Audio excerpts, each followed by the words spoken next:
Not just for me, but for all of you and our coaches and every single person in our community, because they want it just as bad as we do. And I know we can get it if we go out there as hard as we can. The entire game, we don't quit. We never quit.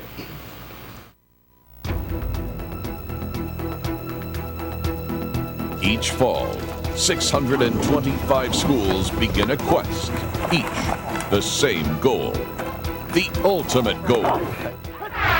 The time is now. 2 teams remain. You gotta make something happen. It's gotta come from the heart. And today, a Michigan high school football champion will be crowned. All you gotta do is believe.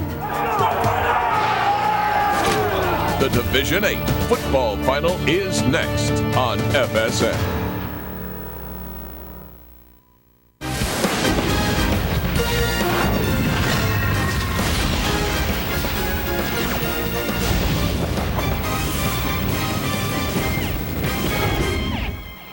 13 hours on a bus is normally not fun, but it's a joyride for Crystal Falls Forest Park because they're back to the state championship game. And for Mendon, a 9th time to the biggest game in the state of Michigan in their class. And now a new era is dawning in high school football in Michigan. To Ford Field we come for Division 8, the state title game, Mendon taking on Crystal Falls Forest Park. Good morning, everybody. I'm Fred McLeod along with Rob Rubick, the pride of Newberry High School. And, of course, for these young men coming into the Lions Den in Ford Field, a brand-new showplace, what a thrill. And what a way to kick off the MHSAA high school football finals with 2 of the historic programs in the state of Michigan. These are 2 of the perennial powers, and they get it done each and every year, and that's why they show up here. Well, for Crystal Falls Forest Park, a rematch. They want to make amends for losing last year. They're led by a punishing ground game, specifically Seth Chernak and Kyle Levesque, a couple of 1,000-yard-plus rushers. They have the balance, and this is what you look for in the running game. Both guys pushing 1,200 yards. They can get it done to the edge, but they're not real big, but they're not afraid to run the ball inside the tackles, and that's what Coach Santilli really likes about these 2, but they don't get it done alone. I'm telling you right now, Freddie, they have some help from the horses inside. They got 2 huge offensive linemen, as you look at them right here, that can really dominate. Offensive tackles, they help get you to the edge. They can also blow things out inside. These are college bodies. These aren't high school looking bodies. And you heard the riveting talk from Mark Harrison. The guy obviously is a leader up front. Well, on the other side of things, Mendon, of course, a storied career, not only in terms of winning games, but also rushing the football. And Ryan Ettinger, they have a guy who certainly will put up electric numbers. Ryan Ettinger is a complete football player. Outstanding numbers on the offensive side of the ball. The most impressive part of this, 8.7 yards a carry and 21 touchdowns. He can close the deal when it needs to be done, but he's also good on the defensive side of the football, as is his partner, Derek Maurer, number 2. He's 34 catches as a receiver, Freddie, but he's also excellent in the secondary, and that's why they're here. At Division 8, a lot of these young men go both ways. Easy to say that Mendon is great on both sides of the football. They come in with 3 shutouts in the last 4 playoff games, led by this guy, Bobby Crutchman. Bobby Crutchman is a linebacker's linebacker, knows for the football, physical, intense, loves to hit. He's a guy that has brought it over his career, 2nd all-time, as you just said, in the state of Michigan in tackles. This guy's a football player, and if Mendon's going to win today, they need him to get it done. You have to hit me, by the way? You're ready to go, aren't you? So is Mendon. So is Crystal Falls Forest Park. In the beautiful Ford Field, we kick off rather the first of 8 games here on FSN Detroit. Stand by for the starting lineups next.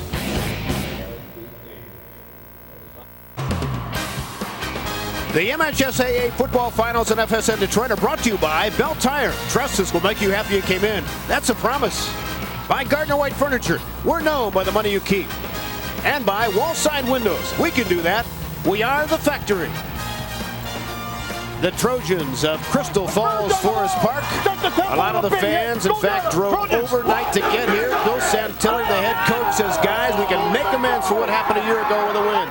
And for Mendon, the Buzzing Hornets have been a handful all season long. They come in here very confident.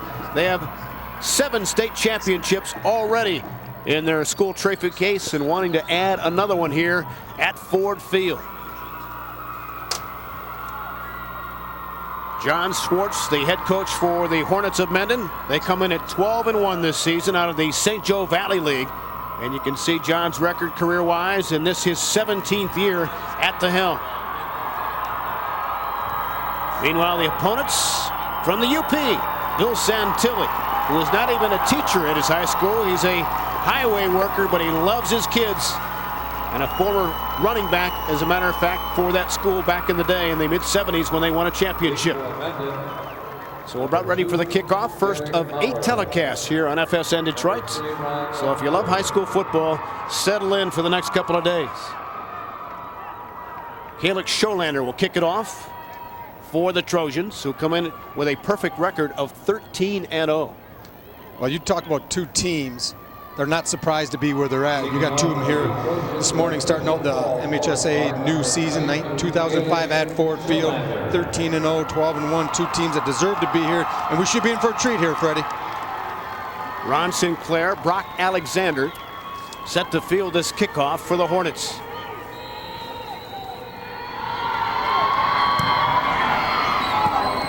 It's a low one. It goes out of bounds at about the 35-yard line.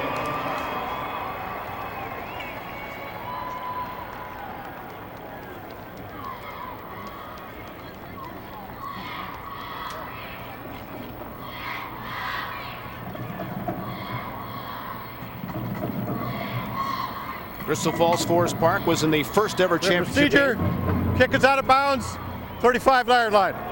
First down. Yeah, Crystal Falls Forest Park opened the Silverdome with the first championship game in '76, and now they're back to open it up here. Travis Doster is the quarterback for Mendon. You see nearly 1,400 yards in passing. He's a good one.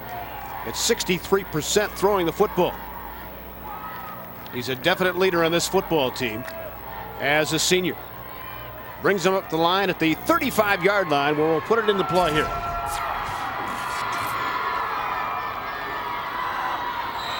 Ryan Ettinger, whom we talked about on the game open, is the tailback, along with Brock Alexander, the fullback. Ball given off to Alexander, first man through, pops about 7 yards. A good start for Mendon. Seth Chernak made the stop. Backs and receivers for the Hornets.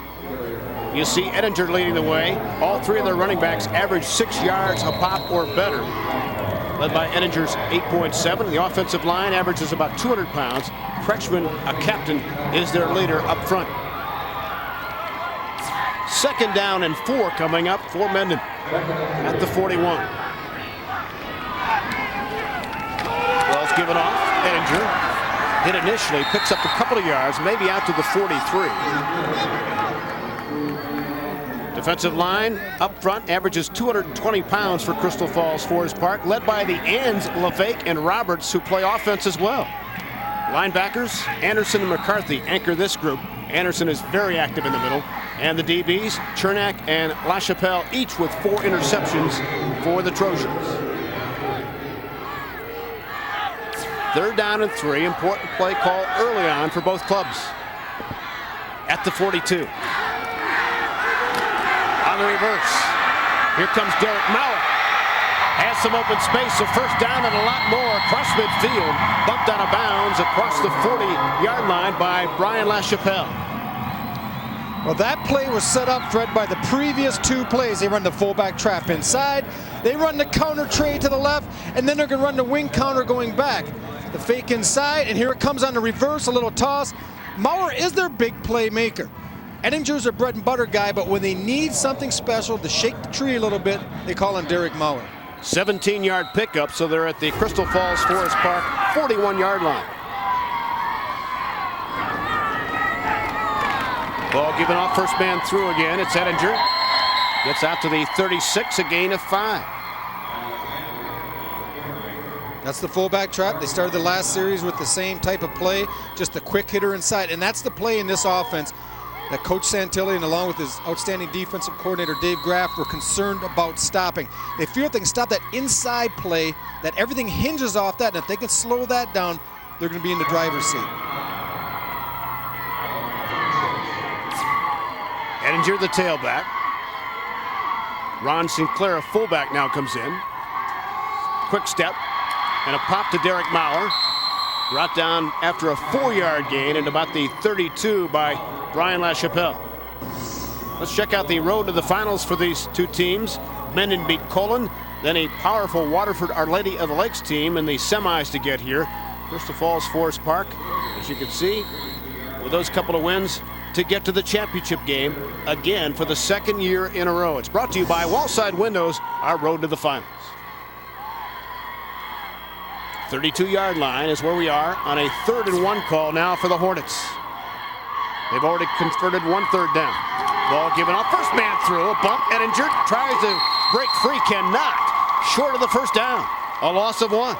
Clay Roberts, their quarterback on the offensive side, made a stop, along with Brian Fabry. Well, Fabry, number 74, is the outstanding defensive lineman. He takes on the block, he beats it inside. He does not make the tackle, but he makes them bubble. By his penetration, it forces Ettinger to try to bubble outside and allows the rest of the linebackers to come and clean up the play. And that man right there, the outstanding defensive lineman in Class D in the Upper Peninsula of Michigan this year. Ryan's only a junior, yeah, he's an all-stater. At 324 pounds, he's a tough one.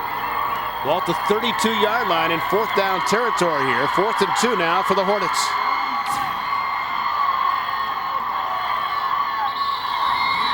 A whistle is blown. Could be a delay.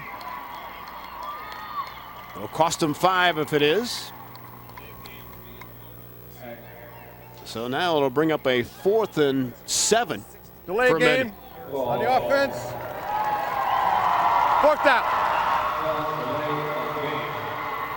A little bit different wrinkle. Look at the big fella right here. 68, offensive lineman Harrison into the defense. And what do they have him, Fred? In the middle, trying to take that inside fullback game away, forcing him to the edge. And they think if they can do that, as I said earlier, they got a good shot. Marcus 6'7", 235. On the rollout. Doster throws downfield, broken up, intercepted. Anderson pulls it down for Crystal Falls. And a turnover right away for the Trojans. Brian Anderson picked it off. And football is a team sport, and the reason it's a team sport, you can see the boot come outside here, but watch, in the face, he has a defender, LeVake, right in his face, forcing the errant throw by Doster.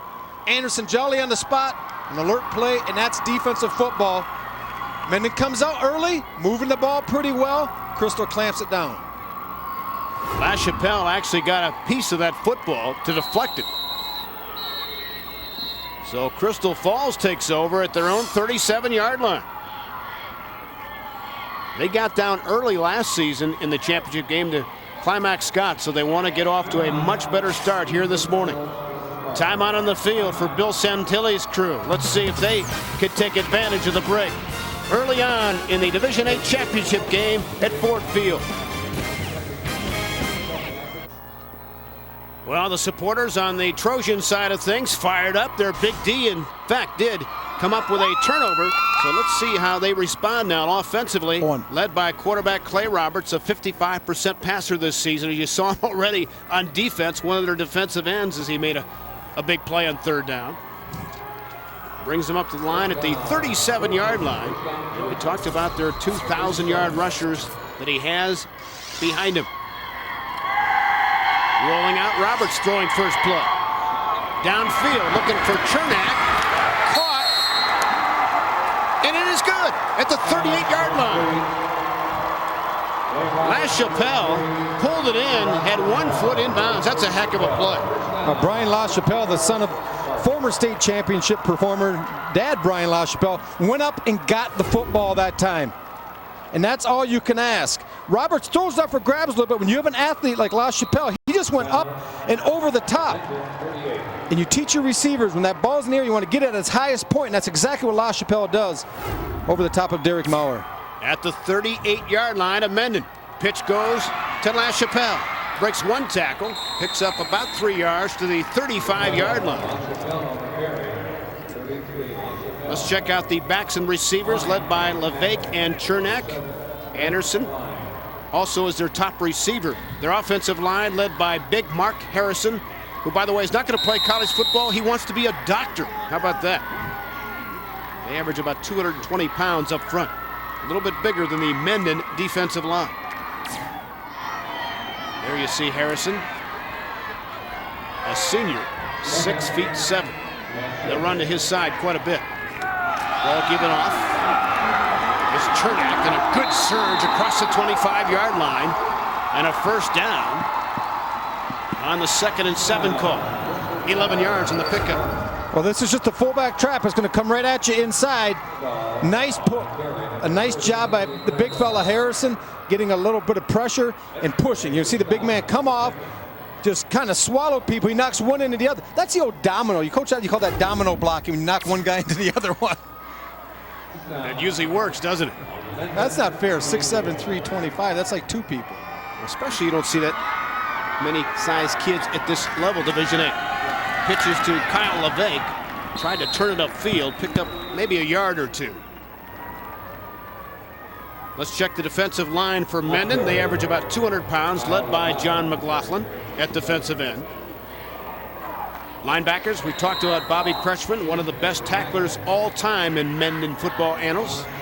And their defensive backs, led by Maurer and Alexander, they're two ball hawks. Well, when you do Division 8, the homework's pretty easy when you're calling these games because both teams have 8 players starting both ways. Ball is given off, first man through. It is Chernak. Picked up a gain of about 2. If there's any doubt in your mind, this is 4-down territory. Most teams that come down from the Upper Peninsula don't kick extra points or don't kick field goals, and the reason is because of the weather. When you start getting snow before Halloween, it kind of destroys your kicking game. So most of them just go for the 2-point, or when they get inside the 35-yard line, they just go for it on 4th down. Spoken by a guy who grew up and played football in the UP in Newberry. He's had 3 or 4 games in the snow. Did you? Now he's broke your fall. 3rd down and 7 coming up. Ball given off to LeVake. He is stacked up by a host of white shirts, maybe picked up a yard or 2. Joe Smith led the surge along with Brock Alexander. Running backs like to run the ball. They also like to have a little bit of room to run the ball. That time, there is no room inside. Smith, Kretschmann, they all meet him in the hole and just really stand him up. You get a couple. The inside game's not really there. They had the one quick hitter to Chernak, but now the only time they had success was the edge and the one big pass play. So Mendon's doing a better job adjusting inside. Now, when you run those traps, you have to stay home. You have to feel the track block coming and squeeze it down. Then you can slow it down. So 4th and 5 coming up for Crystal Falls. Roberts keeps it, throws, and wide out of bounds, intended for Anderson. And so Mendon stiffens and slams the door.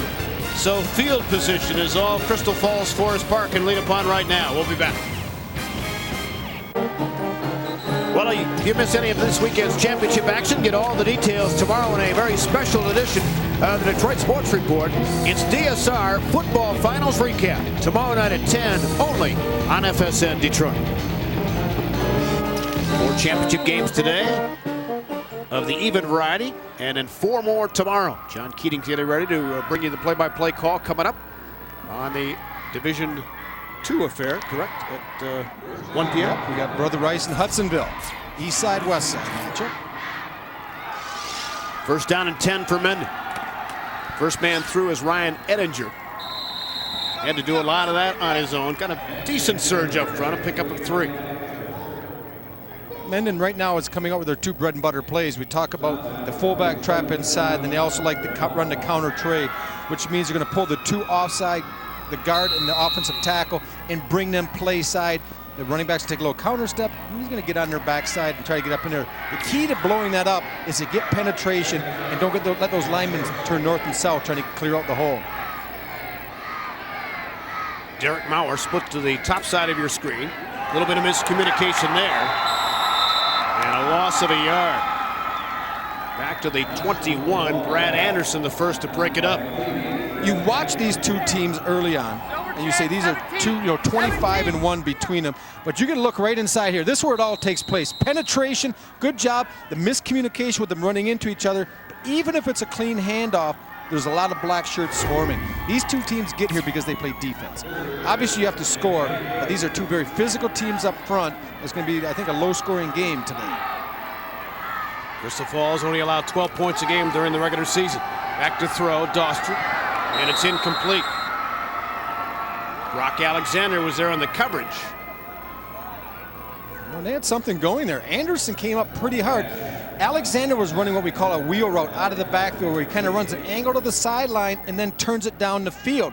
The problem was Doster threw the angle route to him when Alexander turned down the field, and Anderson was coming up. He kind of bid on it. I think we might see something there that they try later to get behind him. Brian LaChapelle and Seth Chernak back to receive this punt of John McLaughlin. Standing inside his 10. 3:40 left to play here in the opening quarter. Line driver, definitely fieldable.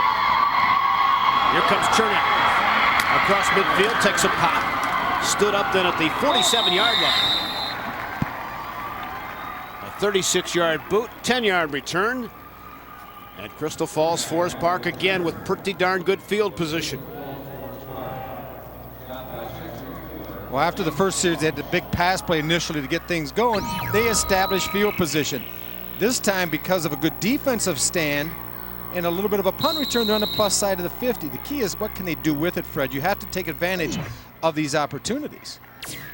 So at the 47, the Trojans will begin their second drive. Picked up a couple of first downs in the first initial surge, but they're stopped. Levick quickly brought down, maybe picked up a yard or two. This Mendon defense has been solid all season long, allowing 6 points a game. Imagine that.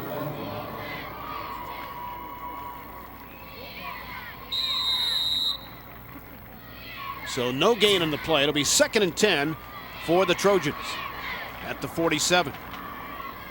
We need to look here. When Crystal comes to line, if they don't spread it out anymore, if they run the double tight with the wing, I want to show you how many green shirts are within 5 yards of the line of scrimmage. Mendon right now is saying, if you're going to beat us, you're going to have to throw the ball sooner or later, because there's a lot of green and white within 5 yards. I mean, you look at the safeties, the guy's about 7 yards back only, and they have 9 guys right up in the box. We have a timeout on the field for Crystal Falls. It comes with 2:42 left to play here in the opening quarter.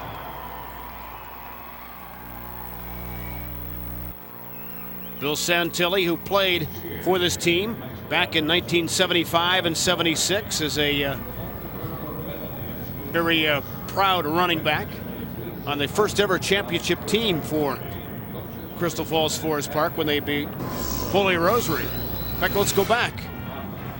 Still color film, so that's good. Not too far back. This is 1975, and there you see then the running back, Bill Santilli, as again they knocked off Holy Rosary. You know, Billy's got a little bit of facial hair now. Besides that, he doesn't look much older. A little salt and pepper sprinkled in there in his mustache. He gets some black dye could color that, but you know what? You talk to Bill Santilli, and what you like about the guy is all he wants to do is give credit to his defensive coordinator, Dave Graff. He said, you know, I get the title of head coach on this team. He is the greatest game planner I've ever been around. He is a co-head coach. He said, just they give me the title, but he wants right here. He wants to give Coach Graff so much of the credit. Played at Michigan Tech, great football mind. He says each and every week, the way he can scheme his defense gives him an opportunity to win. They really are like co-head coaches. They think alike. Right now, they're watching their offense go to work on a 2nd down and 10 at the 47. They're going to throw it. They did this earlier in the season. Roberts is open across the 30. Inside the 20, they pulled that same play against Iron Mountain North Dickinson for a touchdown. And on the money, Roberts, the receiver, a 32-yard pickup from Brian LaChapelle. Well, Brian LaChapelle, we talked about a good athlete he is. Coming from the flanker position, takes a toss, the throw back to Roberts. Now, not a bad throw. Roberts has to wait for it. If he can catch it in stride, he may have a chance to get in the end zone. But well designed. I talked about having to get over the top. They also saw that there's 9 white shirts up in the box. When that happens, you have to try to make them pay. The best way to defeat 9 is go up and over. Well, if I had that piece of tape, I would imagine that Mendon had it as well, but somehow they were fooled. Sprung at the perfect time. Seth Chernak gets across the 15 to the 14. John McLaughlin on the tackle. Pickup of a couple of yards. It's getting tough going inside. You got Joe Smith and Matt McClish, 54 or number 5 and 55. You know, you look at this, they're doing a really good job. And they have that cookie cutter offensive defensive line. 190, 190, 190 on the defensive line. 3 of the 4 guys all weigh 190. Look at this team on the field. They just look like the same bodies coming at you. But 190 pounds on a Division 8 team is a good-sized body. Especially when you're hit by them. Pitch to Chernak. LaChapelle, rather. Inside the 10. So Bryan picks up about 5. Where it'll bring up 3rd down for the gang in black. And watch the patience LaChapelle is going to show on this play. There's not a lot there initially at the point of attack. He's going slow, slow. Where's my block? There's a seam. Get through it. Pick up 5 yards. That's, experienced runner. Bryan's got good size as well, as you see, 6'3", 210. We talked earlier about Harrison and Fabry. One over 300 pounds, Fabry at 290, so some size for this Crystal Falls Forest Park squad. At the 9-yard line, we're looking at 3rd down. Fake, Roberts throwing. Has a man who fell down, surface, but Dan was not tripped. No flag. Well, incidental contact, I think that was 2-on-2. Maurer covering surface. What's breaking those plays down is the defensive ends of the Hornets are doing a great job of working up the field. Unlike what we saw here yesterday with the Lions defensive ends, who let Vic get outside all day. Mendon's doing a good job. Roberts drops back. He would like to roll on those situations, but they're right in his face. He's got to throw it before he's ready. So Calix Scholander on for a field goal try. It'll be a 25-yarder. And it misses wide left. I told you they don't kick a lot in the UP. So Mendon dodges another bullet. Twice knocking on the door came the Trojans, but they come up empty-handed. Still a scoreless football game with less than a minute to play here in the opening quarter. Coach Schwartz having a few words with Brett Klein, his junior defensive back. I think he might be talking about the throwback pass from the quarterback.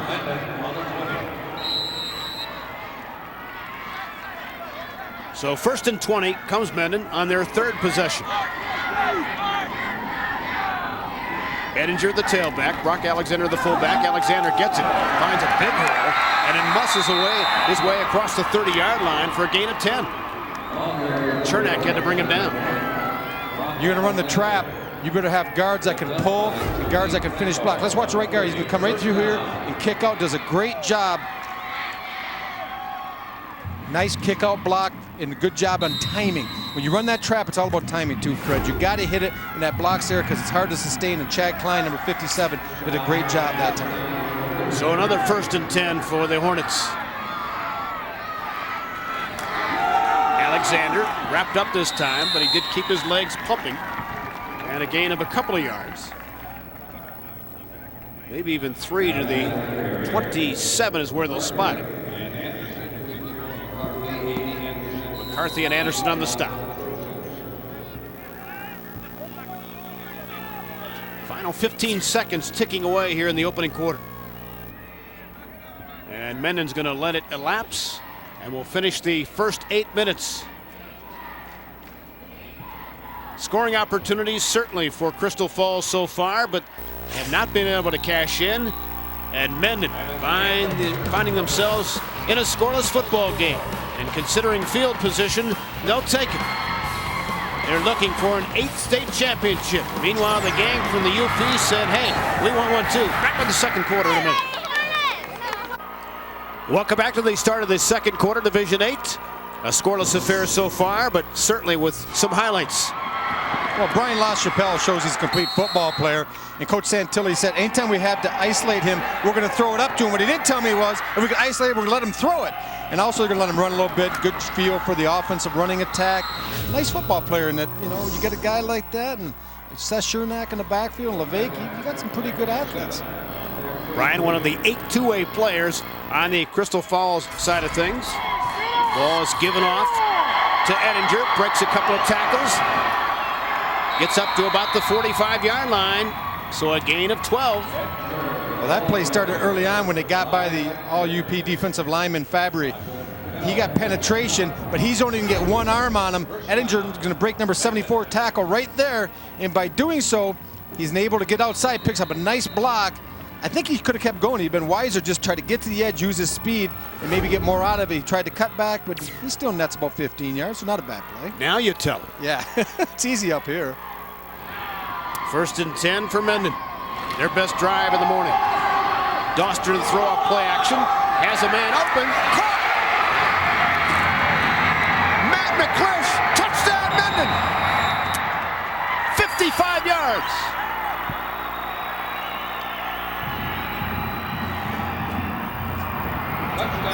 Well, I've been here for 2 days. That's the best thrown ball I've seen at Ford Field. That ball was on the money. Doster absolutely put it on a dime. And what a catch by McClish. Execution, execution, execution. And Mendon Hornets right there, that's about as good as it gets. So you want Matt Millen to see that piece of tape, huh? Well, I didn't go that far. Maybe Steve Mariucci. That was a heck of a throw. And McClish wasted no time getting into the end zone. The point after is blocked. And so Mendon, known for a crushing ground game, takes a 6-0 lead through the air. Doster to McClish. Perfectly in stride, and Seth Chernak could not make up the ground. Second touchdown of the season for Matt McClish, giving Mendon an early 6-0 lead. He's going to release right here. The play action is going to hold up. Fabry, number 74, got an arm on him for a minute, but it's a nice little corner move. And that's just well executed. You can't defend that. When a guy runs a nice route like that and a quarterback can put the ball right on the money, you can't fault Chernak. This play is just well executed. And Seth tried to make up the ground and make the stop, but couldn't do it. And in just 4 plays, the Hornets buzz their way to 80 yards of the end zone. Here comes the kickoff from Crystal Falls Forest Park. Chernak. And he's brought down inside his 30-yard line by Ron Sinclair. So the Trojans will take over at the 29-yard line. I'm always real curious, Fred, to see how teams react in a state championship game. Teams like Crystal Falls, who've had the upper hand pretty much most of the season. All of a sudden they get in a game like this and they kind of meet their equal and they find themselves behind. How do they answer the bell? Clay Roberts rolling out, looking downfield, looking for Chernak, picked off! Derek Maurer on the interception for the Hornets. 2 huge plays, nearly back-to-back for Mendon. Derek Maurer makes the play coming into the game. He's going to be way over. He's right here. He's going to drift back, but if he sees a throw, he's going to go to the right to help out. You see him getting into coverage. The ball just hangs too long in the air. This allows Maurer to read it. He falls off the man he's covering. He's in a man-to-man coverage, not a zone, because it hangs and the routes kind of run together a little bit and enables him to pick it off. So at the 30-yard line of Crystal Falls, Mendon goes to work. It is Brock Alexander with a good surge. Kyle Levesque brought him down after a gain of 8. Sudden change. How do you handle sudden change during the course of a football game? When something goes awry offensively, your defense was just out there, they get scored on, one play, they got to come back in. Champions have to rise to the occasion, and we're going to find out right now what Crystal Falls is made of.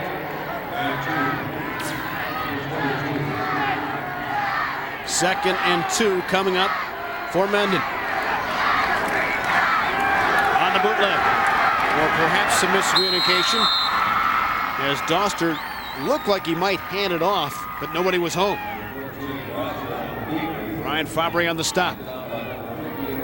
Well, our big holiday weekend sports menu continues tonight at the Palace of Auburn Hills as the Pistons will tangle with the Washington Wizards live here in FSN Detroit. Join us at 7:30 for the pregame coverage. Pistons and Wizards tonight on FSN Detroit. I'm sure Greg Kelsler is busily doing his homework right now, getting ready for this game tonight. Since you're calling it, I'll actually leave the sound down tonight. What a guy. What a pal. That's a 22. First man through is Ettinger. Spins his way to the 20. So a gain of 3.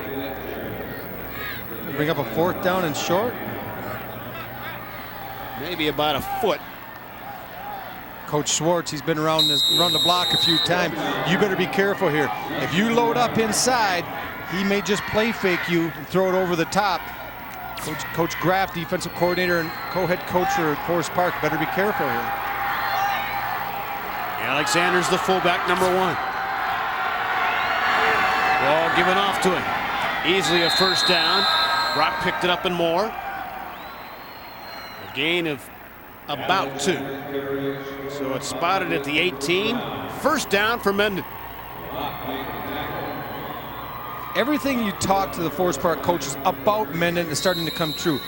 You know, Coach Santilli says, they come off the ball so well, they execute so well. The quarterback in Audible, he's in such command of this offense. He said they're just a well-oiled machine. He says they don't do anything that looks great on film, but everything they do is good, so it's just tough to defend. That's why they're 12-1 coming in. Ball given off to Edinger.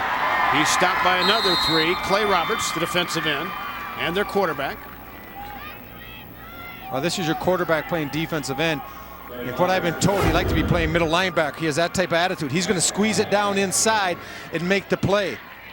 And this is just being aggressive, a quarterback that likes to mix it up. And we're going to chance later, Fred, I'll highlight how they run their sweep. They'll run a toss sweep, and they'll have the quarterback will be the lead blocker.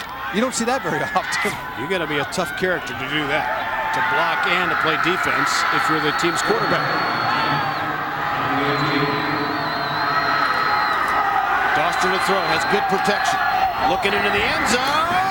Broken up, incomplete. Derek Maurer got a good piece of it. But Dan Surface back there to defend it. And Surface, he was beat because of a nice post move by Maurer. There was a one-man route. He ran a little post corner. He gave a nice jab to the inside. And Doster, extremely accurate. Look at his fundamentals. Keeping the ball high in the pocket, delivers the ball. He thinks he has one. But you're going to get a closer look. Surface gets there at the same time as the ball, knocks it out of Maurer's hands. We talked early in the game. Maurer is their playmaker, Fred. There's no question. We saw him on a reverse. Now we saw him going to him on that big third or second and long. A collision of 2s means a 3rd down and 10. Good pass rush on the screen. Alexander has a blocker. Gets inside the 5 near the goal line. A gain of about 16 on the play. Got a good block from Chad Klein.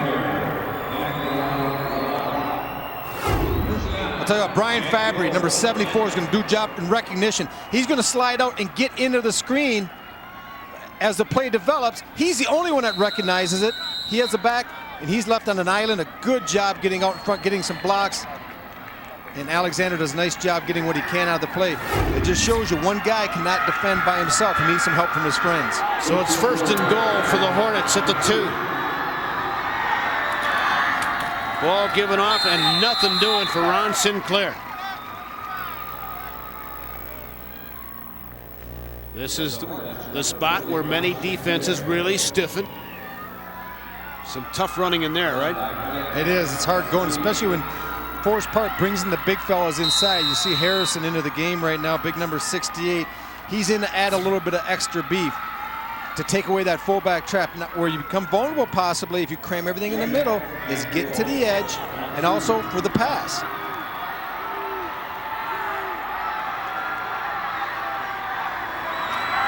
Ball given off to Edinger. And he's met head on, keeps it going, and a spin move near the goal line, just shy. Brad Anderson met him, but Ryan Edinger did a great job to keep going. Some extra effort by Edinger. Anderson into the hole. He hits him on about the 2.5, a little spin move. He reaches out, but his knee was down on about the 2 as he's stretching the ball, and that's an outstanding call by the official. Some of the crowd doesn't think so, and all the ones wearing green over there, but it was a good call because we saw the ball stretching out, but his knee was also down. So 3rd and goal. Alexander pops a touchdown.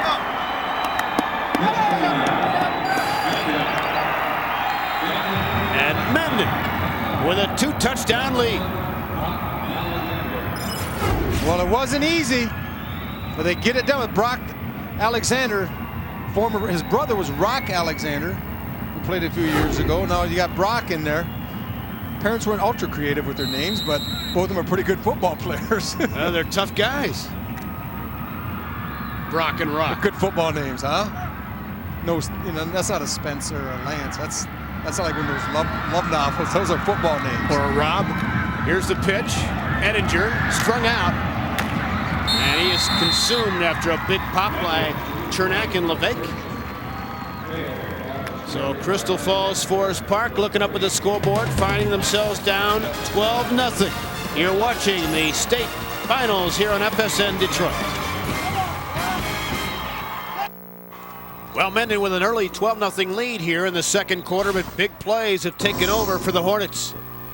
Well, you can win championships. You need quarterback play, and that starts with Doster getting the ball to McClish down the sideline, well executed. Then Maurer, the big playmaker, number 2. He's done this the entire season, comes up with a play. And then Brock Alexander taking the screen, getting down, and then finishing it. I like that. They give him a little sugar. The fullback, he catches the screen, puts him in scoring position, and then you give him the ball on the 1-yard line and let him finish the deal. Brock Alexander punching it in from a yard away. A 32-yard drive off that Maurer interception. So Mendon, which started slowly, finding themselves up 12 points here, and Brian LaChapelle will try to do something about it on the kick return game. Here comes Maurer's boot. He's back there with Chernak. It's going to be sacked. Takes a bump at the 28-yard line. Good open field tackle by Brett Klein. A 5'10", 160-pound junior.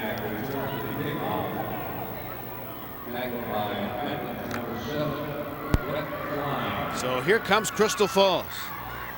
It's time they do some work offensively.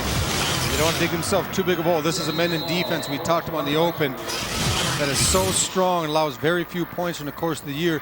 You get down too much when you're primarily a power running team, it really puts you behind the 8 ball. Well, it's a defense that pitched 8 shutouts, including the playoffs. First man through, it's going to be LaChapelle. Picks up 3 to the 31.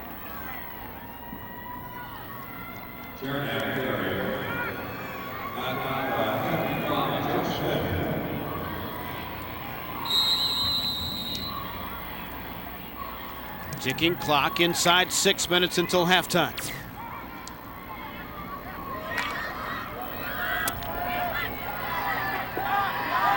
Battle scars on the helmet.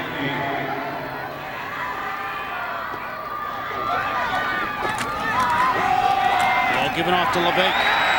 And he is met head on. And in LeVake and Chernak, don't forget you have 2 running backs, over 1,100 yards rushing. So the job that the Hornets defense is doing is exemplary so far. Well, they bring LaChapelle in motion. They're going to bring him right across here, and he's going to be the lead blocker.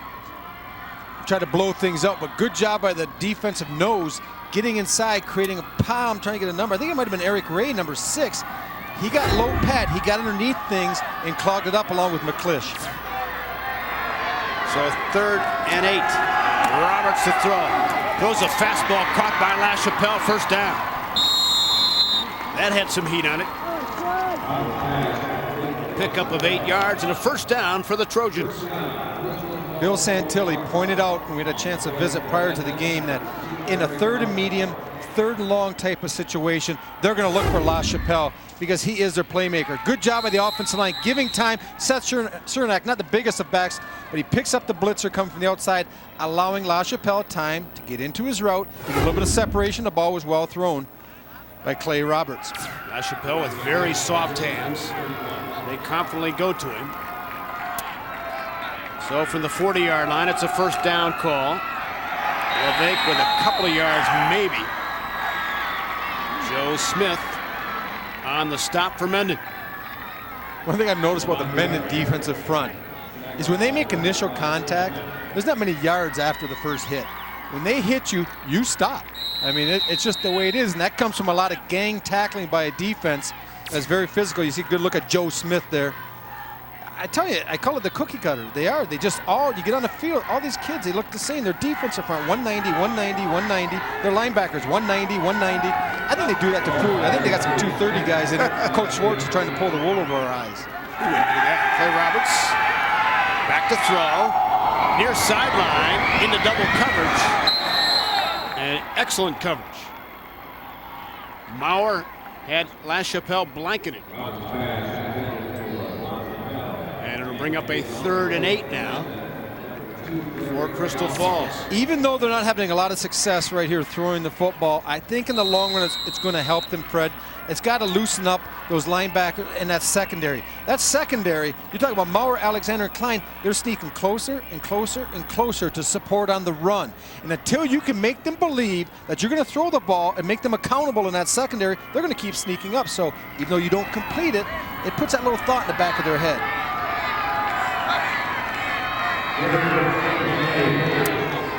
Roberts, 3-step drop, throws near side, incomplete. Intended for LaChapelle. And again, Derek Maurer there defending with a bump. He says, darn it. Roberts doesn't run very much. His nickname, by the way, is the Lumber Wagon because he doesn't have great speed. It's a playful nickname that his teammates gave him. Just call them rotor tillers. A lot of movement, but they didn't go anywhere. Lumber Wagon. So the old Lumber Wagon. Couldn't get the first down pass to go, so LaChapelle has to punt it. Edinger back, along with Derek Maurer on the near side. Ball bounces out of bounds at the 21-yard line, of Mendon. 3:43 left to play in the second quarter, and certainly good old momentum right now on the Hornets side of things after that 36-yard punt. Yeah, you get a little ground look at the turf. There's Coach Schwartz, the head coach of the Mendon Hornets. But both coaches, when you talk to me, actually I think all 8 coaches talked to me about Ford Field. And I was pointing out to everyone that this is not like the Silverdome was now. The Silverdome was a concrete surface. This is much softer. Look here. Look at this. Look at this right here. Wow. The second quarter during the course of the year, and that's pretty much falling right in line here today. 12-0 today, 173-7 during the course of the year. Ball's given off to Brock Alexander. Wide open spaces. Across midfield. Big time run for Alexander. Finally brought down at the Crystal Falls 45-yard line.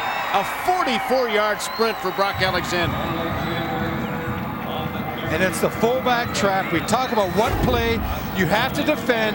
It's the trap inside. If you can't defend that in this offense, you're in a world of hurt. We talked about Bobby Kretschmann on the defensive side of the ball. What a great job pulling from the left guard that time. He's going to get the kick out right in here. Boom! He gets it just in time. Alexander gets into the seam, and he's the beneficiary of a well-blocked offensive play. So Brock, who only had 291 yards rushing during the season, although averaging nearly 7 yards a pop, is having a big morning here. Edinger and Sinclair now the running backs. 1st and 10. Back to throw Doster. Looking downfield, has a man, incomplete. Almost connecting with Maurer. Isn't that how it is as a quarterback? The 2 previous long passes where the coverage is pretty good, the ball is perfect. This time, Maurer with 10 yards of separation, and he just can't quite catch up to it. I think Travis Doster might have threw it just a little bit quicker than he had to think there was more pressure than there was because he had time in the pocket. Look at Maurer with a nice effort. He's a basketball player in the wintertime. And he nearly pulled off a fast break pass there. 2nd and 10 now at the 35. All 3 timeouts still at the disposal of Mendon.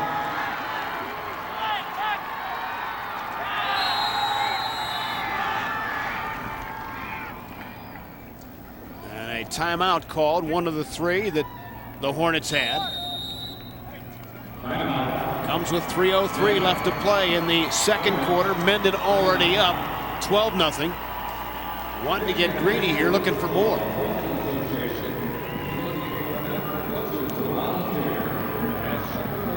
Let's take a look at the upcoming schedule here in FSN. At 2 o'clock, John Keating will have the play-by-play call with my partner. At 1 o'clock, Brother Rice and Hudsonville. Then at 4:30, Monroe St. Mary Catholic Central takes on Kingsley in the Division 6 championship game. And then it's all capped off by Division 4. It'll be tape delay after the Pistons and Wizards. Flint Powers Catholic Central against Grand Rapids Catholic Central. That 1 o'clock game, I can't speak for the other 2, but I've been researching that one because John Keating and I had the opportunity to broadcast that. And everything points that should be an outstanding football game. 2 teams that are very even.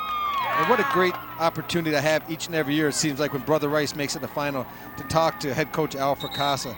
you spend about a half hour talking football, the other half hour about talking about your family, your kids, what sports they're in, bedtime stories.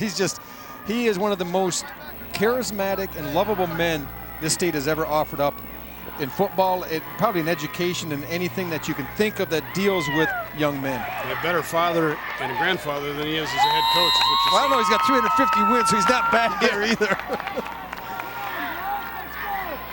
Pretty lofty standards for others to follow, that's for sure.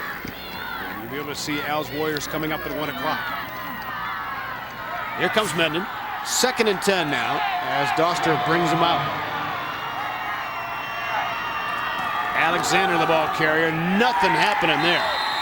Eric Lotto, the first to meet him. Eric Lotto, I'm sorry, Fred. Eric Lotto did a nice job, Fred, squeezing down from his defensive tackle position. Got a little help from Nick McCarthy, too. But Lotto really made that play, big number 65. He sensed it early on, and he closed it down, and that's what you need for your defensive tackles. Get underneath those blocks. Nice look at Eric. Another, trying to see if he's got a beard in there. No beard on that one. Eric got him low, and Nick McCarthy, 54, got him high. So they two-timed him. 3rd and 10, Mendon using another timeout. Coach Schwartz, good look at him here, talking to Travis Doster, his quarterback. It's hard to comprehend Mendon when you look at what they've done over the 30-year history of the MHSAA playoffs, getting to the championship game. Was this 9th time, Fred? I'm trying to think. It's this 9th time. You should know that they can get there year after year because he comes from this little small community with what he gets to work with is what is there each and every year. Well, you think they're destined to win this year. They've won in 89, 91, 93, 95, 99, and 01. So odd years, they're tough to beat. Most appearances in state championship finals. This is all classes. Farmington Hills Harrison with 15 of John Harrington. And you see Mendon at 10 actually is the number. Now this one is never going to increase for the fact that Coach Carter and DePores no longer exist there because the school was closed down in the city. That's a shame because they're always a pleasure to call, but you still have CC, Harrison up top, but Mendon. If you talk about outside, all the rest of these are suburban schools or city schools. You talk about a team that's out in the middle of nowhere that's had the success. There's no one that can match Mendon. By the way, Greg Carter, who left DePores, did a great job getting Inkster to the playoffs this year, turned that program around. Something to keep beat on for the future. Yeah, and he was knocked out by USA, who we're going to get a chance to see tomorrow, I believe, in the finals. USA took him to task a little bit, but Greg Carter turned that Inkster, like you said, in 1 year is amazing. So at the 34-yard line, it's 3rd and 10 now. Critical play for both squads, especially for Crystal Falls. Doster to throw, runs out of time. LeVake gets him. He was the first to hit him, and then Nick McCarthy wrapped up the sack. A loss of 6. Penetration from the outside, from the ends, which we really haven't seen. Doster's had all day. But even maybe more important is not only the pressure from the ends, Fred, but what comes inside. They're going to get up the field on him here and apply pressure. He has the opportunity, Travis Doster, to step up. But inside pressure comes from big number 54, Nick McCarthy. Watch Nick come right through the gap here. LeVake pushes him up right into the arms of McCarthy. And that's what you want to do. You want to constrict it from the outside, push it from the inside, and then you get a sack. Nick McCarthy, a fiend in the weight room, and it paid off there with his strength. 4th and 16, so they're punting. But a flag flies from the far side. It'll be a delay. Chuck Walters, our referee. Red ball, delay a game on the offense, still 4th down. Chuck is joined this morning by Joseph Miles, Randy Straub, Glenn Stafaldi, and Brian Lamore, our officiating crew. Now, the first time in this punt, Forest Park had no one deep. They had all people up looking for the possible fake. This time they're sending Brian LaChapelle back. Here comes the punt of McLaughlin. A line drive end over ender. A kind bounce for Mendon, and it's nearly down, but it goes into the end zone for a touchback. Derek Maurer tried to control it, couldn't. For anyone who's wondering, Derek Maurer will be selling popcorn at halftime too. He does everything, covers punts, plays in the secondary, catches the ball, runs reverses. And that's what's really neat. You talk about football players, when you get to Division 7 and 8 levels, that's what you see, complete football players, because they're called upon to do a whole lot. A nice job. He just doesn't quite throw it back enough, but a great effort. You see the field turf here at Ford Field. It's It's really a soft, spongy, very comfortable material. I'm sure you would have loved to have played on that. I might still be playing. I might have played an extra year or two. My knees wouldn't be hurting now when I go up and down the stairs. My kids always say, "Why do you go down sideways, Dad?" So my knees hurt so bad. Here comes Chernak. He just has had very little running room so far. Joe Smith on the tackle. You know, mentioning that field turf, a lot of schools have gone to that in the all-purpose football stadiums around the state of Michigan with great success. Well, it's low maintenance, first of all, so expense-wise, what after the initial cost is very good. It's much better on injuries than the old AstroTurf was. No question. And it's almost as good as grass, they feel, because you can slip on it. They wear cleats, actual football cleats. So, yeah, it's one of the great inventions for modern-day football. 2nd and 8 coming up. Here comes Levick this time across the 25-yard line. Inside a minute to play in the half. You get a feeling right now both coaches are pretty much just willing to go into half. And talk about going into half, we'll get a chance to talk to John Schwartz on the way in, I believe. Willing to go in right here, let the clock run out. Now, if Mendon holds Forest Park in this play, Coach Schwartz may call a timeout to force them to punt it and maybe do a punt block. But if they pick up the first down, look for the clock just to keep on running. 3rd and 3. Here comes Levick for that first down. Ron Sinclair on the stop for the Hornets. Coming up at halftime, we'll get a Detroit Sports Report update. We'll check the stats and highlights. And again, we'll hear from both coaches, Schwartz and Santilli. Crystal Falls started off with the first couple of drives, aided by a pass interception with great field position. Got into the red zone on the second try, couldn't score. And it's been all Mendon since. But the Trojans did get a stop here on defense, so something to build upon here as we go into the half. Both teams are fairly close. Mendon's have made a few more plays, bigger plays. They have 3 or 4 big plays. Crystal really only had the one throwback pass to Clay Roberts. Besides that, the Hornets have been the ones making the plays, and ultimately that's been the difference here in the first half. 90% of the game has been kind of push and shove, real close to the vest. But it's that 10%, those big plays that the Hornets have come up with, have separated themselves right now from the Trojans. Yeah, 55-yard touchdown pass, and then a 44-yard run sandwiched around a turnover that Mendon picked up on the interception by Maurer. And so the green-clad Hornets feel good about themselves, leading 12-0 here at intermission. As they go for another championship, it would be number 8 in school history and number 7 for head coach John Schwartz if they can pull it off. But still, 2 quarters of football left to play to try to get it done here. We'll be chatting with Coach John in just a moment. Let's go down to the field level now and bring in John Schwartz, whose team leads by a score of 12-0 here at the half. And Rob was talking about big plays, Coach. You got to love it. We both had big plays. You know, they threw the ball a couple times and completed them, and we did the same thing. And you know, both teams like to grind it out, so they've kind of going out of their game plan. Well, Coach, you talk about grinding it out. You have to be pleased with the success. You've run the fullback trap inside. I think both your guards are doing a good job with the short pull, and Brock doing an excellent job hitting the hole. Yes, you know, they're really concentrating on stopping us C-gap and our GT, our counter tray, and it's opened it up for the fullback up inside. All right, Coach, thanks a lot. We'll look forward to a good second half coming up. Thank you.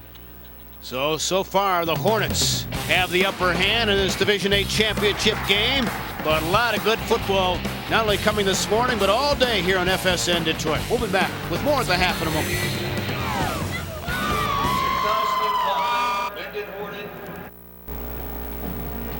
We're at halftime at beautiful Ford Field in the Division 8 championship game here in FSN Detroit. Mendon leading 12-0, even though Crystal Falls Forest Park owned the first quarter in field position. Fred McLeod, Rob Rubik with you, and as far as the Trojans are concerned, what can they build upon? The fact that it's only 12-0, I think Mendon really dominated from late in the first quarter on, Fred, and really built up momentum during the course of the first half. Right now, Crystal Falls is still alive, but they're going to have to eventually put points on the board. And against this Mendon defense, that's a pretty difficult task. Certainly had a lot of big plays to enjoy here in the first half. Let's take a look at the first half highlights, beginning with an interception that occurred that gave Crystal Falls Forest Park early hope. Well, this is early on. Doster forces the ball a little bit. LaChapelle gets a hand on, but Anderson is the one who's in position to come up with a pick. Early on, Forest Park making the plays. LaChapelle, the wingback, with the throwback to Clay Roberts. A nice play, but they couldn't finish the deal, Fred. They couldn't get any points out of these opportunities. But you look at Mendon on the other hand, Doster with a beautiful pass down the sidelines to McClish, right on the money, in his hands. He gets into the end zone, and that's what you need to do, is get points after these plays. And once again, you see the excitement by Doster, but they're not done yet. Clay Roberts throws it up here for grabs a little bit. Mauer reading the play well, falls off his man with the interception, which sets Mendon up again in good field position. And then Doster goes back to work with the screen pass to Brock Alexander in the flat. Nice job by Brock utilizing his blockers. He gets it down to the 1, and then they let the big man, the fullback, finish the deal with the 1-yard plunge. Brock also had a 45-yard run later in the half that didn't result in any points, but certainly increased field position. So Mendon has the upper hand so far, but the gang from the UP say never die. We still have 2 quarters of football left to play. We'll look at the statistical story when we return to Ford Field. Let's say 12-0 Mendon lead. Let's show you the statistical story on how they got there. Checking our halftime stats, brought to you by Bell Tire. As Mendon leads the battle so far. Look at this, 43 yards rushing for Crystal Falls Forest Park. During the season, they averaged 252 a game, Rod. Yeah, and not only is that impressive defensively for Mendon, but the ability to put up 106 rushing yards against a Forest Park defense that just does not bend like that during the course of the season. But that's why they have a 12-0 lead. I mean, you look at the passing yards are very similar. Penalties pretty much same in time of possession. So they've been able to make the plays like we talked about when we look at the highlight packages. They've closed the deal better than Forest Park has.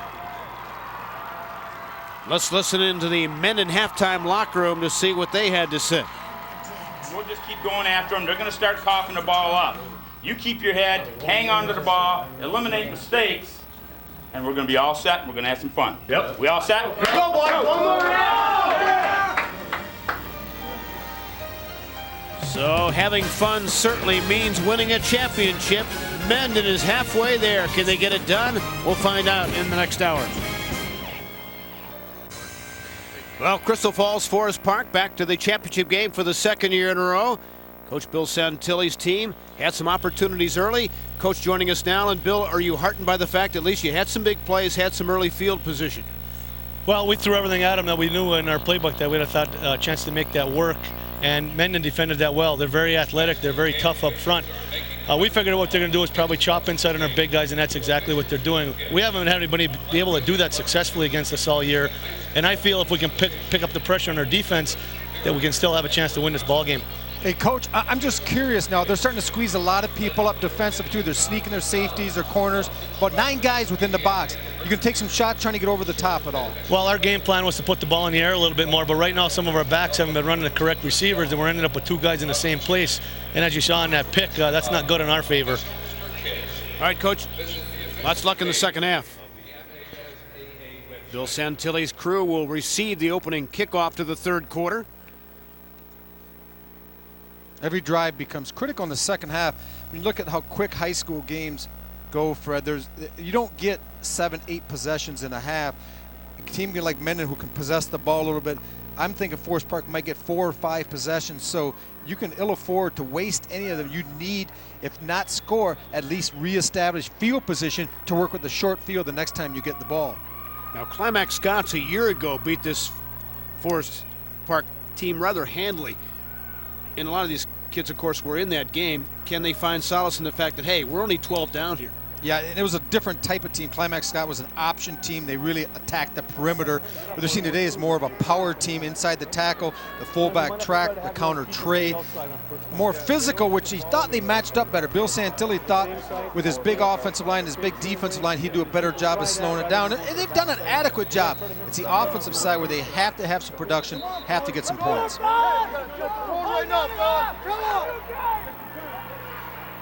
So the Trojans fired up and wired for this 3rd quarter, but ditto for Mendon with that 12-point cushion.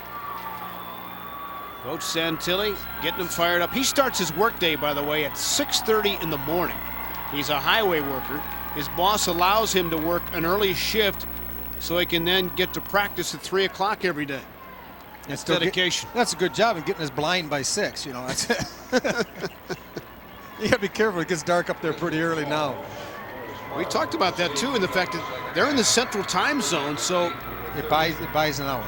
Well, or actually, do they lose an hour? Well, they lose an hour in terms of daylight because that's right. They're in the eastern side of the Central Time Zone, so it gets dark at 4:30, which cuts down their practice time.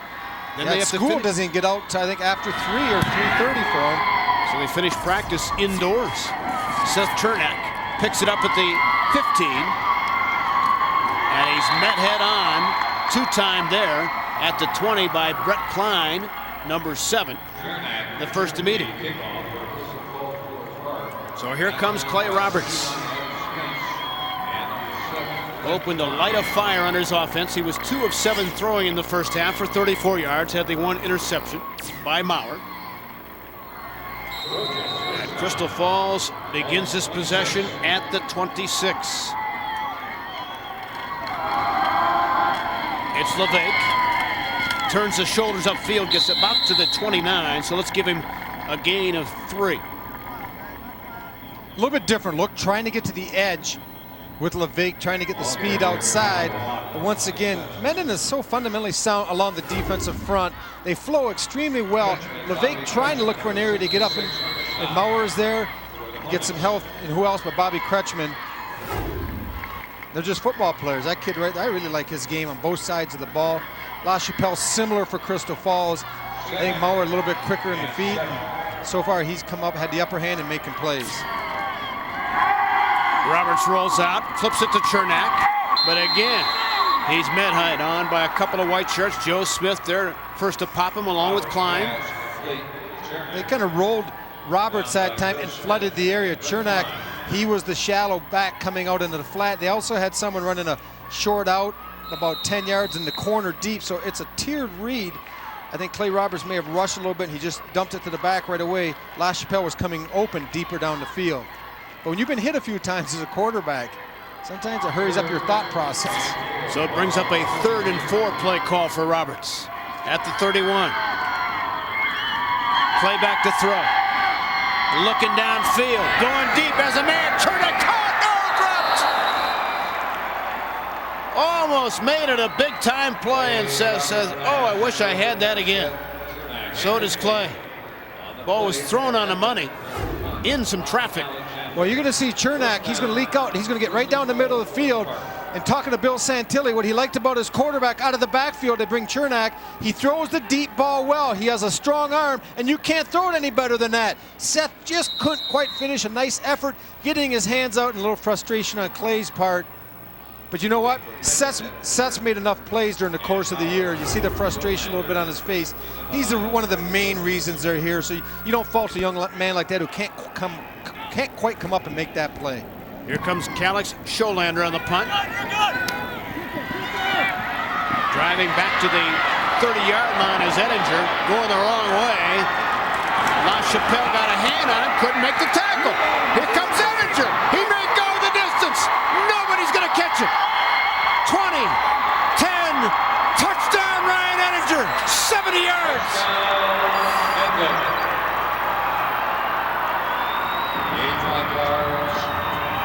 Well, they had a wall return to the left the entire way, Fred. I didn't think he was going to get there. It looked like Forest Park had it strung up, but he picks up some outstanding blocks. A couple guys going to get some ear holes. Ettinger, a little shake and bake here to get to the edge, and he's going to get one right there. Brock Alexander gets the first. La Chapelle has him. He tries throwing him down, and he picks another one right there, right on the side. Coach Santilli looking for a call. He doesn't get it. Ryan Ettinger just returned that 70 yards, but ran about 120 to do so. That was incredible. Point after is blocked. I mean, Ryan Ettinger had nowhere to go. Thought he had made the wrong decision. He knew what he was doing. Catch your breath, young man. A sparkling play for the family archives. 18-0 Hornets. Well, next weekend, more state championship action with thrills from all 4 games of the MHSAA Girls Basketball Finals. Our start-to-finish coverage from the Breslin Center on the campus of Michigan State begins next Saturday at 10 a.m. only on FSN Detroit. Ryan Ettinger still breathing heavily. He actually ran 82 yards, although it's officially listed as 70. That's where he caught it initially, but he actually went back to his own 18 where he started his work. He gave a little to get a lot that time. Good investment. Here comes the kickoff. Fielded by LaChapelle. Gets a couple of blocks. Finds an opening. Nice little cutback move to get out to the 35-yard line. So a gain off the kickoff of 21 yards. John McLaughlin on the tackle. We can look here right here. The last block, you're going to see after he escapes, McClish gets a piece there. And who is that? Eric Ray, number 6. And I know the Crystal Falls coaches were looking for a penalty on that. I think that's one of those blocks, Fred, that if you call a penalty, it's a good call. If you don't call a penalty, it's a good call. It was so close, and it was a no call by the officials. But the bottom line is Brian LaChapelle had a chance to make a play there, and he allowed Ettinger to escape. Chernak picks up 3. These officials have done a great job this morning on top of every play. Ball at the 37-yard line. That's Chuck Walters, our referee.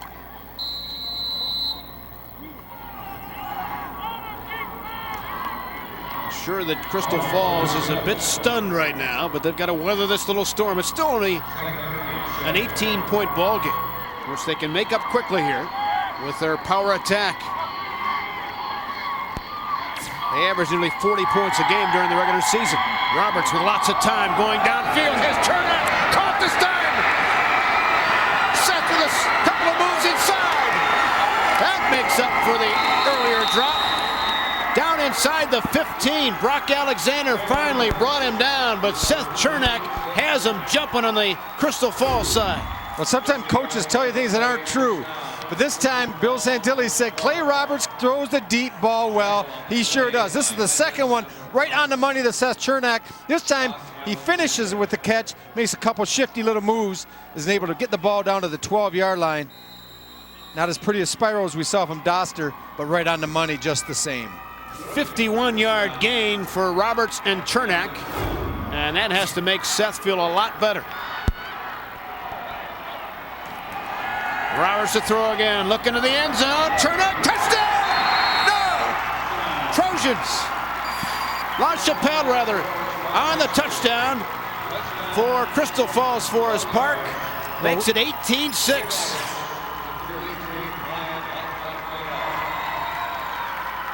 Well, we had a chance to talk to Coach Santilli coming out of the halftime break. Asked me if he thought about going up and over the top because they were squeezing in a little bit. Obviously, he knew something already that he had planned coming in as Forest Park takes advantage via the air. Get a look here. This is just a corner route by LaChapelle up to the top. Once again, what a beautiful ball.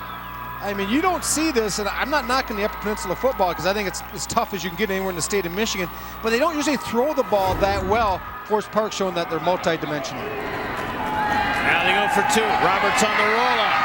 Running out of time. Throws it up for grabs. Too tall for Dan's surface. And Forest Park will have to settle for 6. But a big 6 coming right after the punt return touchdown. LaChapelle in the end zone, 18-6. Mendon with the lead. Well, a definite morale-boosting scoring drive for the Trojans. And it's all set up by this play. They're going to run the wheel route. They're going to bring Chernak here. What they do is clear inside with the receiver, get him to the sideline, and then they run him down the field. And this pulls the defenders, allowing separation. When you get behind a linebacker like that, you've just run an angle on him. He bites on it, and you turn it down, and Chernak does a nice job, along with Clay Roberts, in execution. So Seth, who had that earlier drop and was pretty distraught. You saw Coach Bill Santilli at the time keep his dauber up. And darn if he didn't on the 51-yard reception, leading to LaChapelle's touchdown grab of 13 yards. So here comes the boot. Goes out of bounds. Well, you're looking at the special teams for Forest Park are struggling a little bit. And I always talk to coach, I said, how would you rate your overall kicking game? And usually the coach is like, oh, we're BA. Bill Santilli said, I give him a C+. We're improving, we're a little bit stronger. He said our punt team is good, but the rest of them are average, so we've struggled kicking the ball off. Procedure on the kicking team, re-kick, 5-yard penalty. And we've seen that this afternoon with a couple kicked out of bounds. Not a lot of confidence. We saw the long punt return against them. So special teams have been a factor. Well, good thing we're indoors, because those guys would be in a bunch of trouble. I don't care if they're from the UP with the wind chill the way it's been the last couple of days, but nice and comfy, 72 degrees in here at Ford Field. Those guys wouldn't be moving as much because they'd be frozen stiff. They have a glaze on them right now. You know, with the 3 keys to winning, talking to the coaches and on Forest Parkside, Bill Santilli wanted physical play and be able to run the football. Well, that hasn't happened very well. Win the field position battle. I think they've done that okay. And intensity and execution is pretty good. So he's got 2 out of 3 going, and we'll touch on Coach Schwartz's keys in a minute. Here comes Derek Maurer. Breaks a tackle. Tough running across the 40-yard line by Derek. Chernak made that first hit. So Maurer continues his terrific game and 28-yard return.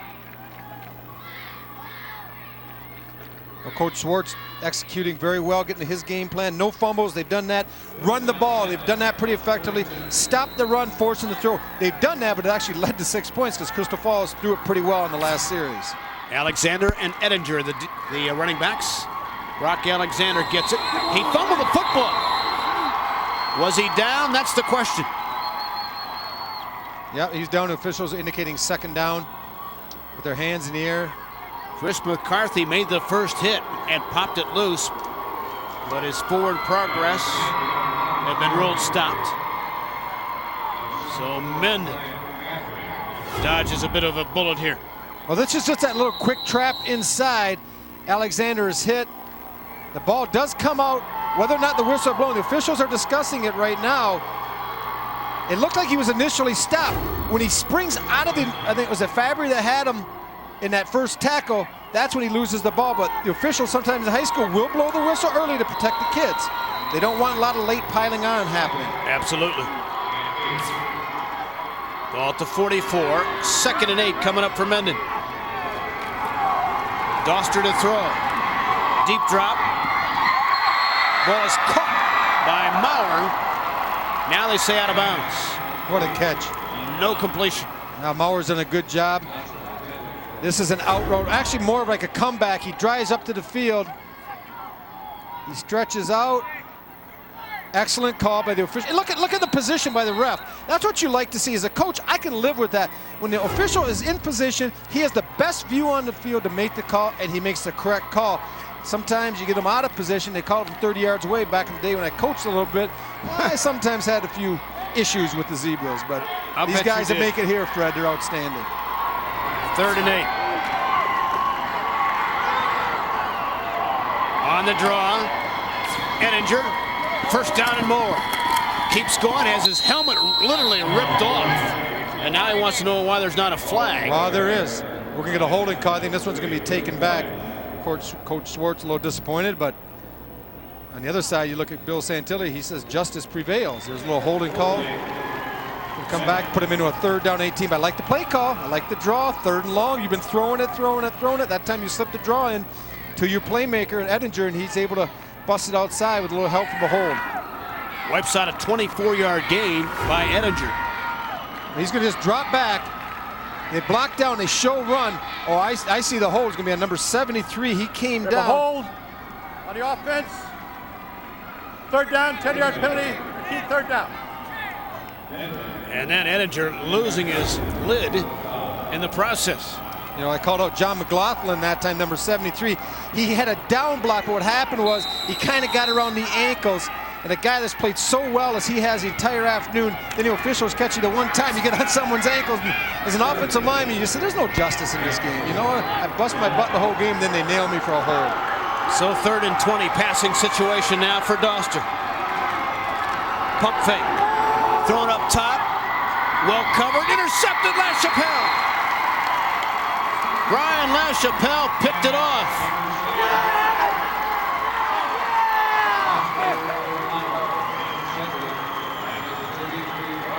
If you want to rattle a quarterback, if you want to make plays defensively, put pressure on him. LeVate coming number 27, kind of on the green dog, but right in his face, his counterpart, Clay Roberts, number 3, getting his arms up, forcing the high throw, which allows LaChapelle time to come over from the safety position. The ball hung up much longer than he intended. And I like the way LaChapelle goes up and gets the ball. That's the second or third time today, Fred, we've seen him get it at its apex, and that's what you teach all your receivers and defensive backs. His dad would be proud, a former All-State football player himself. Roberts throws it up. It's intercepted the other way. Derek Maurer picked it off. Well, good for the goose is good for the gander. I think Brian was a little bit gassed on that one.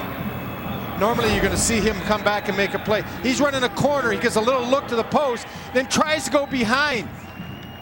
And you can't blame Clay Roberts. He's got to believe that you're going to be in front of the guy when you run the corner. He throws it where he should be. I think Brian kind of just took the easy path going behind him. Clay throws it short.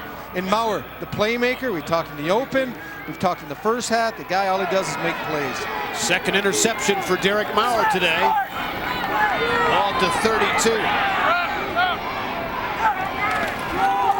Alexander, first man through. He was popped pretty good there. Nick McCarthy made the stop. Is it just me, Fred? There's still 7 minutes in the third quarter. I looked at the clock thinking the quarter would be coming to an end. There was more action here in the first 5 minutes of this third quarter, I think, than there was the entire first half. Well, they're playing, they're kind of volleying right now like tennis, ball from one team to the other, back and forth. Who can withstand this barrage right now? Each team with 2 turnovers in the ball game. Under 7 minutes to play in the third. Ball given off to Ettinger. Gets across the 40. Gain of 8 on the pickup. And a first down. Ryan Ettinger does a nice job, kind of like the jump stop with his body. This is just going to be the counter coming to the left. They're going to bring him right out in here. He takes the ball, gets behind the guard pulling that time. That was Klein. And I like the way he kind of slides laterally as he's going north and south. He doesn't come to a complete stop. He just kind of moves his body in and out of seams. So at the 44-yard line, 1st and 10 for Mendon. Alexander is stuffed. Good surge by that front wall. McCarthy and Eric Urin on the tackle for Crystal Falls Forest Park. Well, you know what? They run the trap, then they run the give to the fullback where it's straight ahead blocking. Same guy's going to get it, similar path. The difference is they're not going to pull a guard, everyone just fires out straight. That time nothing there. I think the size of Forest Park really took its toll. And you got to keep an eye on who's your playmaker, Maurer. Now they got a spread formation, so we're probably not going to see the reverse here. Now he better get on the ball though, because that's an ineligible formation right now. That's going to be a flag. And whistles blow. Good pickup, coach.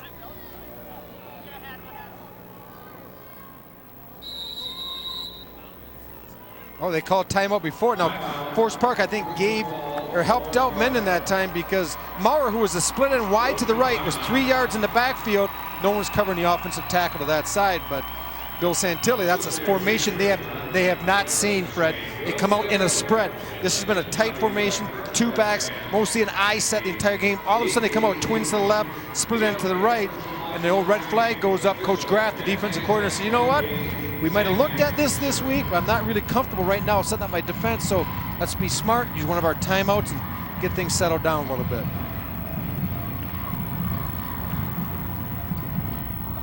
These 2 storied programs come here seeking the same championship trophy. We showed you earlier trips to the finals. Farmington Hills Harrison and St. Martin de Porres each with a dozen. Mendon looking for number 9, which would tie 3rd most all-time along with Detroit Catholic Central. And, you know, you see some repeat performances. This team, Lumen Christie's here again this year. So we get a few, and Brother Rice, I can't believe is not on there. They've been here a lot. They've got 5, so they're just off the food chain a little bit. And they've lost a few. Last couple, I know in 02, Lowell took them out, and I think the last time they won had been in 2000 against the team they're playing today in Hudsonville. Well, Mendon is through and through a football town, that's for sure. Good conference. That's a tough conference, boy. St. Joe Valley, yep. You talk about school crap. Most of the teams interconference are bigger schools. They're Division 7, Division 6. So it really hasn't played a level during the course of the year that prepares them for this. 2nd and 10 now. Doster barks out the signals. Edinger tripped over his own man. He did get across midfield. Chernak gets credit for the tackle and a pickup of 6. Chad Klein, the right guard, 5'10", 220 pounds, really solid. You can look at him there. He's the one they come behind a lot when they when they pull him. I think he's the most athletic. Kretschmann, good size, too, a little taller, but they like the 5'10" guy. He can really pull to get his footwork down and get out in front. And he's their bread and butter guard right now. No question about it. Big play here, 3rd and 4 now. 8 men in the box for Crystal Falls. Edinger nowhere going. McCarthy had a hand on him.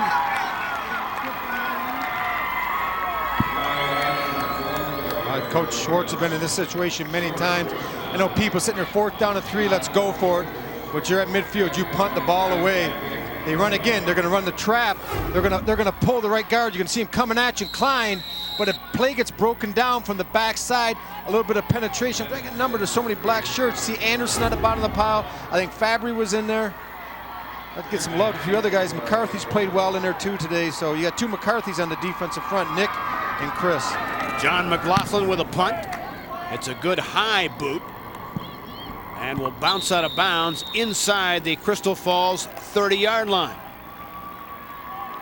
But Clay Roberts, who has shown the propensity to throw the football, certainly more than Crystal Falls teams of the past have. They're not dismayed at all by being down here by 12. That's a good point, Fred. And I think that's what really makes it interesting. You're looking at Crystal Falls, a team we talked about. They couldn't waste opportunities in the second half. Well, you know what? They made the best so far of their second one. They took it down the field and scored. They have to keep throwing the ball, though. They can't just go back to running it because they've got 2 touchdowns close, or within 2 touchdowns. They have to keep things open up. Keep those 9 people back. Don't let them squeeze up like they started doing in the first half. Chernak, the ball carrier.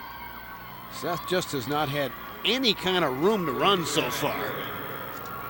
Had 28 touchdowns during the regular season and the playoffs. In fact, he just broke Bill Santilli's school record of most points in the season. And when Coach knew that Seth was moving in on his record, said, Seth, I'm going to move you to guard this week. He was joking, of course. Yeah, he had the trump card on, yeah. The pitch. LeVick turns it up. Brock Alexander at the stop, a gain of 6. Well, you want to play quarterback, you got to be able to play defensive end. You also have to be pulling guard. He's going to toss it, and he's going to lead. He being Clay Roberts. After the toss, watch him. He's the first one up through the hole. He gets a little bit of a block on Edinger, but, you know, if your kids want to play quarterback, if they're a pretty boy, they better not go to Forest Park because you don't just get to sit back and throw it. You got to be the lead blocker. They do that a lot with Clay. 3rd and 1. Here comes LeVick across the 40, moving the sticks on a gain of 4. And a pretty nice surge inside. They've struggled between the tackles. Coming in, Coach Santilli knew he was going to be up against it. We talked about what concerns you about this Mendon Horner defense. The style of play, they said they're very aggressive inside, while at the same time they're extremely athletic getting to the edge, taking the outside perimeter game away from you, so it leaves you between a rock and a hard spot. And that man right there, you can say what you want about this guy, but the best thing I can say, he's a genius to get this team here each and every year. Pitch to Chernak. Tried to get a little bit of a head of steam going. Picks up 2. Matt McClish on the stop, along with Ryan Edinger. Gotta like the body language right now that I'm seeing from Crystal Falls, though. They definitely feel like they're back in the ball game and plenty of time on their side. Well, they need a big play. They're kind of grinding it here right now. The clock is also grinding down quickly. Now under 2 minutes remaining here in the 3rd quarter. They're down 2 scores. 2nd down and long. Look for possibly a little play action here. Let's find La Chapelle and also Seth Chernak's coming out of the backfield, getting down the field, and there he goes running the wheel route. Roberts throws underneath to Chernak, and he is smashed by Brett Klein. A loss of 2. Boy, they really pursued the ball quickly, don't they? Yeah, it was kind of premature. They just run him on an out route to the sideline. I thought they were going to run the wheel, which means he does that, then turns down the sidelines. But Klein does a great job in recognition, man to man. But you've been beat a few times, Fred, with the running back out of the backfield. That means somebody is coming up too hard on the play fake. That time Klein didn't bite on the play fake. He stayed with his man, who happened to be Chernak. When he got the ball in the flat, Klein was right there to make the play. So here comes a 3rd and 9 now for Clay Roberts and company. That's La Chapelle down to the bottom here. 2-step drop. Roberts sacked. Ron Sinclair got him. A loss of 6. He came from the backside. Ron Sinclair, one of the smaller people on the Mendon defense, beats the block inside of Dan's surface, gets penetration. Roberts was looking for La Chapelle, who's running a deep fade down the sideline. You can see him looking to his right. But if you can run those deep routes, you better have time. That time Sinclair blitzing, not a very good job on the blitz pickup. Sack for Mendon. That's a huge play on a 3rd and long. Clay Roberts was fortunate he did not fumble that football.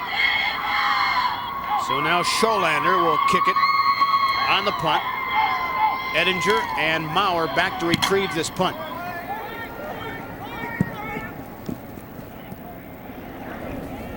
Gets a Mendon bounce and goes out of bounds at the 35-yard line.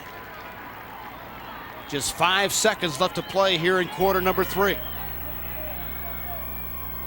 Mendon scored the first 18 points. Crystal Falls came back to score a touchdown on the pass to La Chapelle. There you see the Mendon Hornets. High school enrollment, 232 in the Kalamazoo area. Original proposed site, how about that, of Notre Dame University. They then moved it to South Bend, Indiana, of course. Edinger spinning. He's knocked to the turf. That profile brought to you by Gardner White Furniture. We have finished 3 quarters of football. Division 8 championship. A lot of bruises being handed out. Mr. Edinger in the end zone, though. His team leading by 12.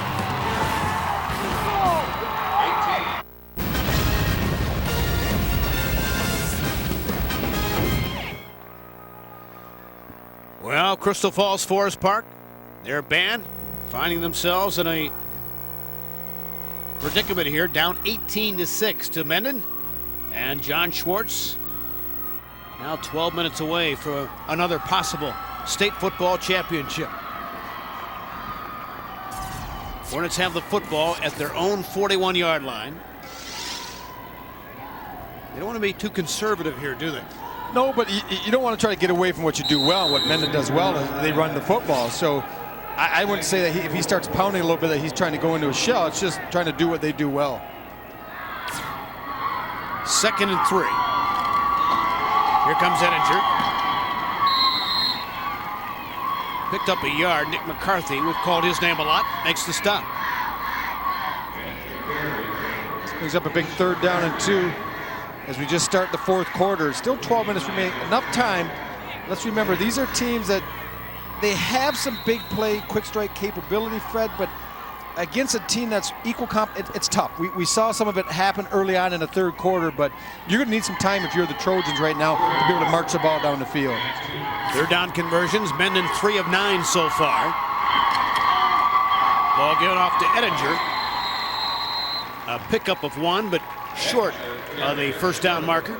You're going to see right now, John Schwartz, the head coach of Mendon, has a 4th down and 1. And he better be careful. This is where it's really tempting to go for it. But I got to believe with his experience, he's going to punt the football. Yeah, you got You just can't. You can't take the risk reward. The risk is way too great here on your own 44-yard line. You're playing defense. You're playing defense well. Make Forest Park use the whole field. And if you're Forest Park in this situation, you got to say, okay, they look like they're going to punt. We better play punt safe and be ready for any type of fake. La Chapelle drops back. So does Chernak. Here comes McLaughlin's driving kick. La Chapelle couldn't field it. Chernak does, breaks a tackle, and then is pounded hard near the 30-yard line. Chad Klein met him. You can hear the shoulder pads pop on that one. Let's go up north to the UP, Crystal Falls Forest Park. Not too far from Iron Mountain. High school enrollment of 199. Not too far from Marquette. They play a couple of Wisconsin schools, by the way, in their regular season. Not too far from the Arctic Circle. Sometimes it feels that way. Gardner White providing our school profiles throughout the weekend here on FSN Detroit. So 1st and 10 now for Crystal Falls Forest Park. Time sort of becoming of the essence. Here's the flip underneath. Out of bounds to stop the clock. Seth Chernak with his second grab. Skylar Ford bumped him out of bounds after a pickup of 6. You know, offenses are fun to watch, but defenses win championships. And this, for Mendon, you can see Maurer with the interception. Once again, Maurer with another interception. And a big hit by Klein coming up. This is how you win games. Defense, Sinclair getting in on the act a little bit. The complete package defensively. They allowed a few big plays by Forest Park, but overall, a pretty efficient effort for the green and white. Here comes LeVake. Breaks it. Kyle LeVake did a foot race. To the 10, 5, touchdown, Crystal Falls. 70 yards.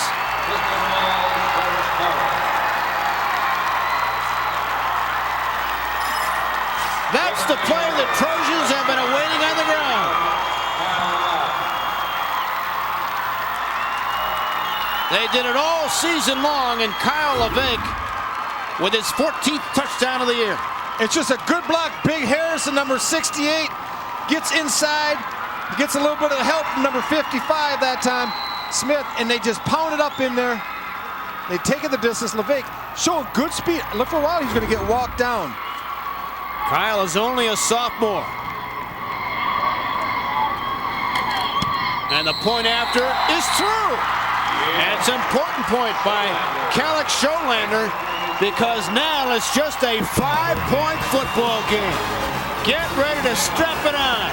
10-10 left, 18-13. Running back, and he sprung a bit of a surprise on the Mendon defense. 70 yards on that run. Well, it's easy to see. You're going to see a good block here, good block here. You're going to get the big man's coming down. And Wheeler, this is a little bit of a surprise. They got him like a power set. He's the one that leads up through the hole. Harrison, look at 55. He gets up, he gets a block on Klein right there. And LeVake with good pop to the outside, some acceleration. Lake Alexander was closing it on him as he heads in the end zone, but what a play for the Forest Park Trojans. And they needed that. There's no question, Fred. This really has energized this team. Down 18-0, no quitting. The boys from the UP made a long trek down here. They're not going home without putting up a fight. Kyle LeVake averaged nearly 100 yards a game during the season. He's got 97 today. They're getting him pumped up on the Trojan sideline. Hope you had a chance to hear the pregame chat on the Crystal Falls side with Mark Harrison trying to motivate his teammates. Doing there again on the sidelines. Ryan Ettinger has it. He's already returned a punt for a touchdown, but he's swallowed up. Tim Wheeler on the stop for Crystal Falls Forest Park. They were down 18-0. But a touchdown pass and a lightning rod 70-yard run by LeVake has them right back in it at 18-13. Well, the purists will tell you football is a game of execution, but don't fool yourself. It's also a game of emotion, Fred. And right now, the emotional wave is sweeping through the Crystal Falls side. What they need to do is make a play defensively, and vice versa. Mendon, the best thing they can do is quiet this Crystal Falls crowd with a big offensive play. Ettinger gets a couple of yards on the left side. Hey, last year over 12,000 men and women answered the call to make the calls by becoming high school game officials. To you, we say thanks for being involved in educational athletics. And while many have answered the call, many more are always needed. If you would like to become a registered official, simply visit the MHSAA website at MHSAA.com. 2nd and 8 coming up for the Hornets of Mendon. Wobbling a little bit right now. Doster to throw. Down the sideline. Has a man open. Caught. Matt McClish, who already has a touchdown catch in his column, picks up 25. Well, this play works for a couple reasons. One, the play fake. Look at the run action. It allows Doster time. And the second is a beautiful route by Matt McClish. A good job. He gets time, a little late pressure. If you allow that quarterback enough time to set up and deliver that ball on rhythm, defensively you're in trouble. 2 catches, 80 yards for Matt McClish. Here comes Maurer. Gets across the 45-yard line. So a pickup of 2. This is the counter tray. They're going to pull the left guard, left tackle, and really try to blow things open. Turning fourth quarter clock, coming up on 8.5 left to play, and a 5-point difference. Here comes Maurer. Has some blockers in front. First down and more. Across the 30-yard line of Crystal Falls Forest Park. Edinger throw a big block. Well, this is the counter tray going the other way, Fred. You're going to see the right guard and right tackle. They're the ones that are going to lead the play. They're going to get out in front of a little counter step by Edinger, the tailback. And look at the big fellas can run. And if you're going to run the counter tray, you can't have some sluggos over there. You have to have some athletes in your offensive line as well as in your backfield to get out in front of those quick backs. Skylar Ford, number 51, doing a nice job being the lead blocker. 15 yards added to the rushing total, bringing it to 155. Not much there. Maurer on the carry. Might have gotten a yard. Brian Fabry, the All-Stater, made the stop. Brian Fabry, we've called his name quite a bit this afternoon. The big fella, 6'2", 289. They slimmed down a little bit. They say he dropped about 20 pounds to get down to 290. And that's just missing a couple meals for when you're that big. But he's played extremely well up front on both sides of the football. 3 plays in a row, though, the Hornets have run the counter trays. Coach Schwartz said the school, something's worked. You can keep running it. Ball's given off to Maurer. Broke one tackle, broke another. Gets near the 20-yard line. Call it a gain of 7. Good tough running by Derrick. Once again, that's the 4th time in a row they've run the counter tray. If you look at the guard and tackle, they're back in their stance a little bit. That's Ford and Klein. They're the ones that are pulling. Crystal Falls need to do a better job of recognition. If you see that over you, you know your guy's going to pull. You need to yell down to your defensive lineman and say it's coming your way. Here comes the tray, because they do set back in their stance.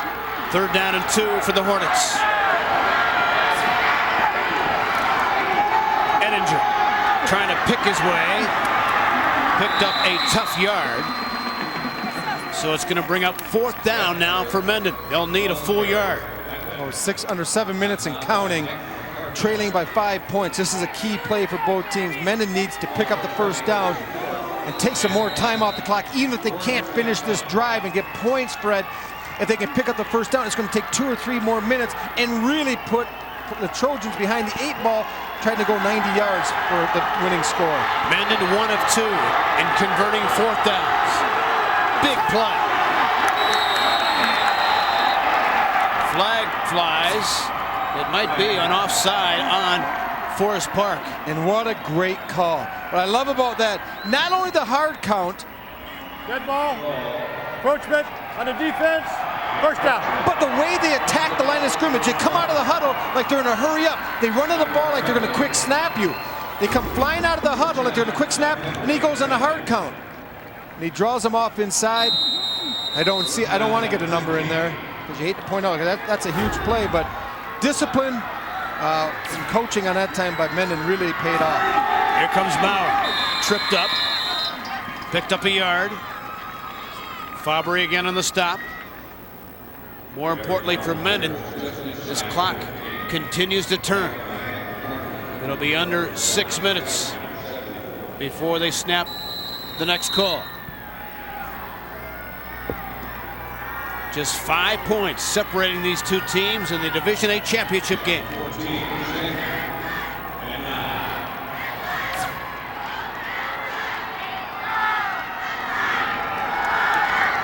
the tailback. He gets it. Turns it. Pop loose. Out of bounds. A break for Mendon. They actually picked up an extra yard. Clay Roberts on the stop. That's the happiest man in Ford Field right now. Derek Maurer. He tries to bounce us outside. He's going to come here. It's going to get to the outside. A little counter step. The counter tray once again. He thinks he's got something there, but Roberts really strips him. Chernak is there. That ball stays in bounds. It's going to be a fight between Skylar Ford and Brian LaChapelle. 3rd down and 7. This is a 4.5-minute drive and counting. And watch McClish. He's been their go-to receiver, the tight end, number 5. Play fake. Doster rolling underneath, throws, caught. And about the 12 by Brock Alexander. Actually about the 8-yard line, so a gain of 4. Brad Anderson there defending. Well, this is a little boot rollout. Forest Park doing a good job. You see LeVake in position. He throws it to Alexander on the backfield. This is really well defended, though. The linebacker runs with him out of the backfield, comes up. Anderson, nice job closing. Well, they had a big play earlier. They went with a hard count. Got Forest Park to jump in the neutral zone. And Billy Santilli says, you know what? Fool me once is on you. Fool me twice, it's on me. Timeout. 4th and 2 coming up. 4:55 left. A college basketball action returns to FSN Detroit Sunday night when perennial Pac-10 powerhouse Arizona tangles with Virginia. The action begins with college basketball tip-off show Sunday night at 6:30 only on FSN.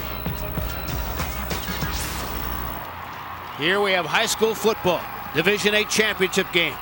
Some nervous Hornets on the Mendon side of things.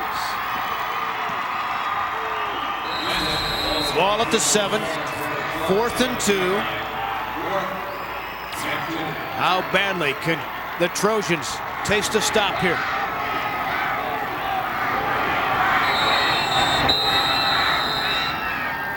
And now a timeout is called for Mendon.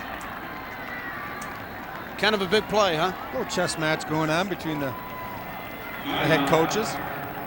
Look at the formation. Bill Santilli, he adjusts. Actually, I thought it was Dave Graff, his defensive coordinator, who made the adjustment. There's Coach Graff coming into the picture. He saw what Mendon came out the first time offensively. He wanted to talk to his defense. Probably tell him also, watch for the hard count again. You know, you fooled us once. You're going on the end for Bob, okay? You're going to tackle peek up again. Just like we always did. You're going on the tight end side. Clay, Clay, take him with them. You're going on the tight end and crashing down like you've been in practice all week. You are crashing down to make shit happen. You have got to blast that guy now and hold it down. Who's on the outside now on your side? You are staying. Well, we apologize for that, but obviously in the heat of the moment, you get some of the inside stuff down there on the field. 4:55 left. Defense wants to hold steady here on a 4th down call on the offensive side of things. Certainly John Schwartz knows the critical aspect of picking up a 1st down here and then really working that clock. You go back to Dave Graff there. I like what he said, what you've been doing all week. You try to put your players in a comfort zone. You start to kind of shrink it to something they can understand. We look at some of the key things here so far. Ettinger, 70-yard punt return, 84 yards rushing for Alexander. But I think LeVake's play is really has got this game to the next level. It was just kind of slugging along. Also that big offensive run by LeVake, and now we're in the football game. So after a timeout for each side, here we go. 4th and 2.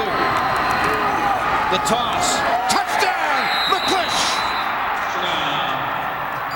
7 yards and a huge TD for Mendon. I know we're going to pick an MVP of the game, but number 5 is probably going to get mine. No one is going to touch him. He's going to release from the tight end position. Clay Roberts crashing down inside. There's no one there. And Matt McClish with his 3rd catch overall, 2nd for a touchdown at a 55-yarder earlier. And he was wide open. The point after is perfect by Kyle Maurer. So how about this day for Matt McClish? The senior will never forget it. He had 8 catches all season long, and he's got 3 today in the biggest game of his life. Well, he's going to be the right tight end. He's going to be right here. He's going to release here. What sets it off is Roberts, the defensive end, and watch Seth Chernak. They're both coming. And that released him free. No one there to get him. And I swear that Coach Schwartz has a spy on Forest Park side. That's what you say about a guy that's won as many championships as him, because he is inside the other coach's huddle because of his knowledge and experience. That was the perfect play call for that defense. He cut him to the blitz side. He released the tight end there. A little hot pass. McClish made the play, and let's give credit where credit is due. Travis Doster has really managed his offense well.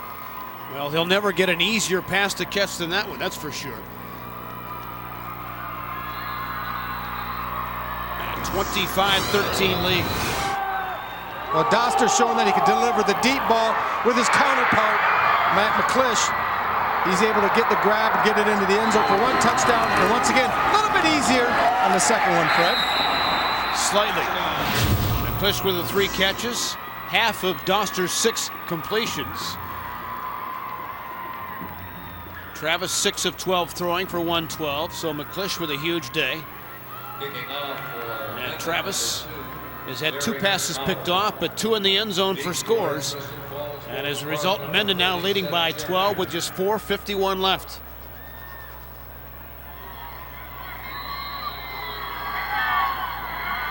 But Forest Park rather with a couple of deep threats back there, guys who are capable of breaking the distance. Here comes Chernak. Seth up the middle. Takes a pop at the 29-yard line. John McLaughlin, the kicker, made the stop. So time now of the essence for the Trojans. Well, unlike some other years, I think Bill Santilli will be the first to say he's a little bit more comfortable in this situation they've been. They've been a 90% running team over the past, where this year he feels they're 75-25, where they have thrown the ball more. He has confidence in Clay Roberts and Brian LaChapelle. But I look pretty soon to see them double LaChapelle out there, roll coverage that way, because he really has been the only receiver that's hurt him. Roberts definitely has the arm to get it downfield. Clay rolling out, gets a block. Now Roberts will keep it. Had to hurdle a man. He knows all about hurdles. He has a state record, by the way, in the 300-yard low hurdles. And he showed some of that skill right there. Pickup of 6. Yeah, Clay wanted to throw the ball, but it was covered well down the field. So he did the smart thing, just getting what was there. And he also was able to hurdle and get out of bounds. As you said, Fred, it stops the clock.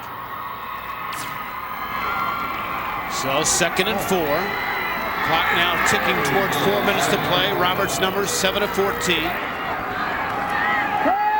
Play on the near side this time, underneath. LaChapelle muscles his way out of bounds. He just willed himself to stop the clock. Pickup of 12. Well, that time they did get out of bounds. I thought Clay Roberts got out of bounds on the previous play, but they kept the clock going. But LaChapelle, not the quickest, not the fastest looking, but very confident when he gets the ball. He just kind of catches it. You come out, I'll stiff arm you, push you away, and I'll just kind of rumble out of bounds here a little bit, but pretty sure-handed. That was a matchup that, talking to Coach Schwartz, that concerned him. His best player all around is Derek Maurer against LaChapelle. He thought it was a pretty good matchup, but he thought it was when they needed to win more than they could lose. Roberts to throw underneath, and it's incomplete. Looking to afford Clay Roberts some time. That was maximum protection. It was a one-man pattern.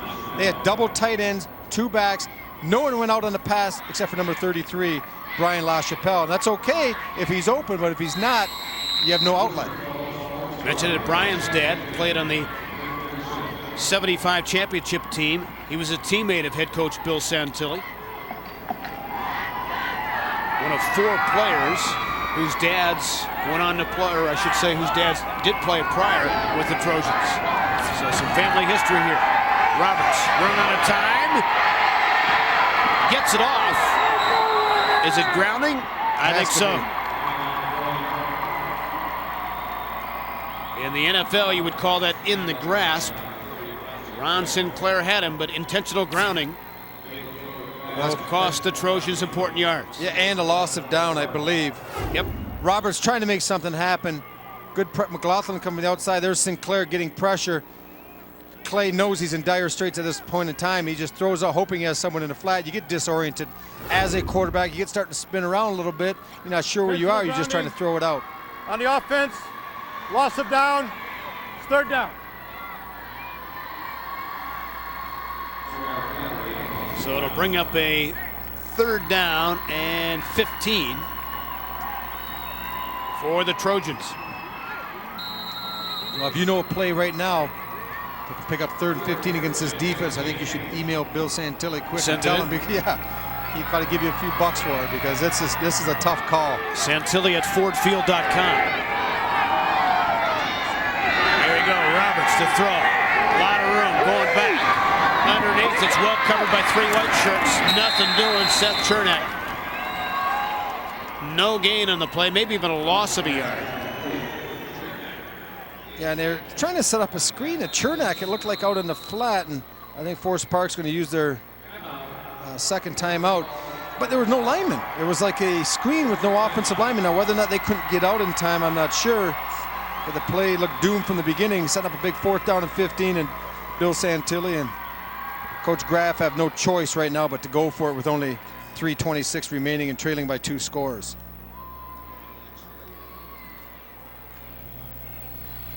I think you just throw it down the field. You put LaChapelle. I don't care if they know he's coming. But you also have to send someone down the middle just to keep the safety, Maurer, from coming over the top. Let LaChapelle try to go one-on-one and make the catch. He goes up for the ball very well. I think you have a pretty good opportunity. But the key is to, so it's just one-on-one, Fred. Keep that safety away, so run someone down the middle to keep his attention. LaChapelle's a big one at 6'3", so that would be a good target to go to. He's their fastest pass catcher. Right there, he goes up and gets the ball. We always talk about go up and get it, and he can throw it a little bit. I don't think you're going to see this play here. Once bitten, twice shy, but once again, he just makes plays. He's kind of like the Derek Maurer of the Mendon Hornets. He's all around the ball, offensively, defensively. He's a guy that's just a football player.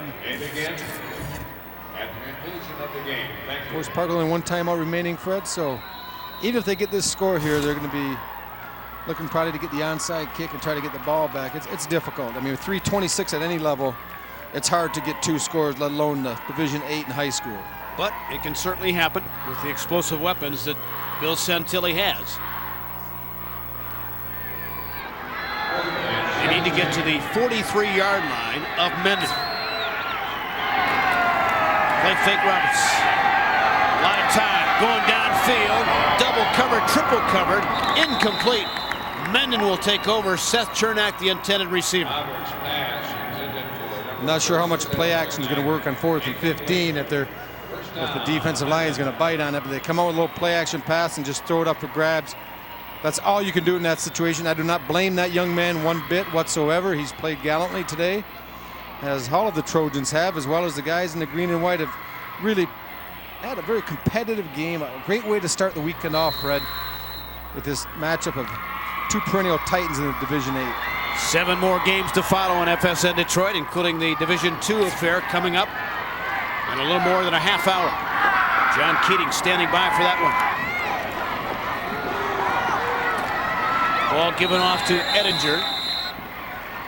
His punt return had given the Hornets an 18-0 lead. Crystal Falls Forest Park came back to score 13 unanswered points until McClish in the 2-yard TD reception made it a 25-13 game. Under 3 minutes to play.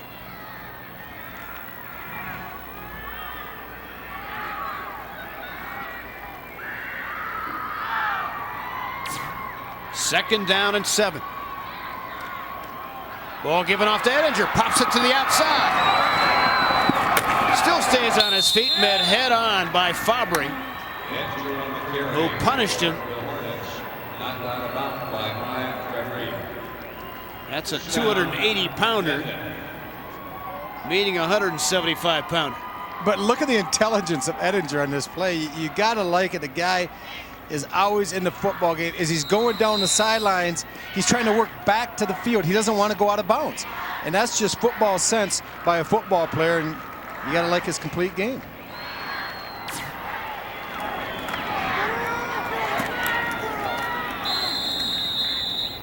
Ettinger again. Well, Mendon has been here before, winning a state championship, this time at the Silverdome.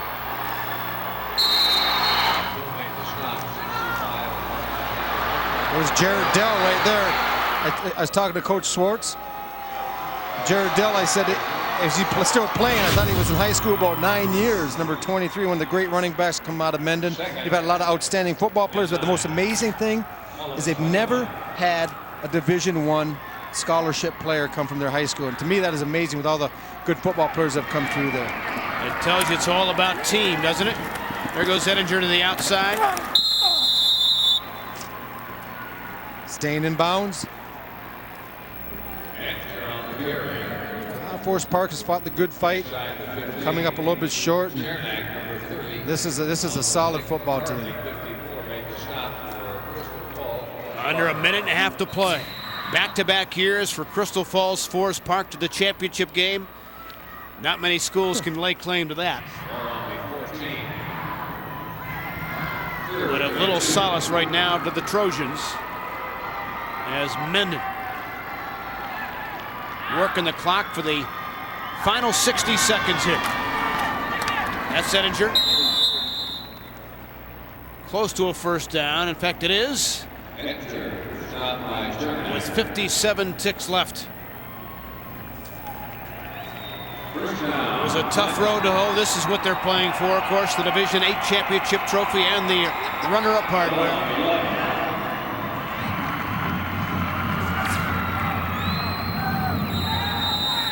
You can see the tough pill to swallow on the faces of the Trojans. You see the class, I think, of Billy Santilli in this situation, along with Coach Graff. They had the one timeout remaining. They're just going to let the clock. You know, they've been in a war. They know it.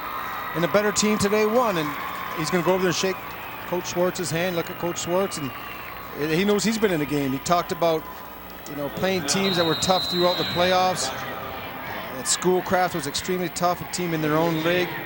He gets in the playoffs. He's running some other good teams. The Constantine they beat, for example, a team that's always thinking postseason. They beat them by 3 on a last-minute pass, and that kind of turned their season around. And the Hornets have buzzed their way to championship number 8.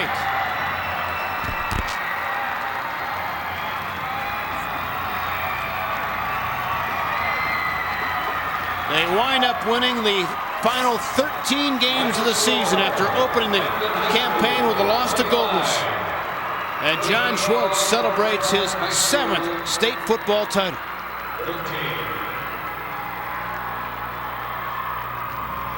That is a very good football team on both sides.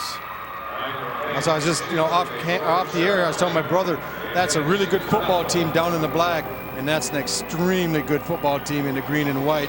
The 2 best teams in the state, and you got to love the playoff system. These are the 2 teams that should have been playing here today. They were the 2 teams that played here today, and we were treated to a wonderful game. So congratulations on both sides for a well-played affair. Very few penalties. We had 4 turnovers, but it was really because of aggressive defenses on both sides. We'll be back for the awards ceremony as the Mendon Hornets are the toast of Division 8 in the state of Michigan. More coverage coming your way on FSN Detroit.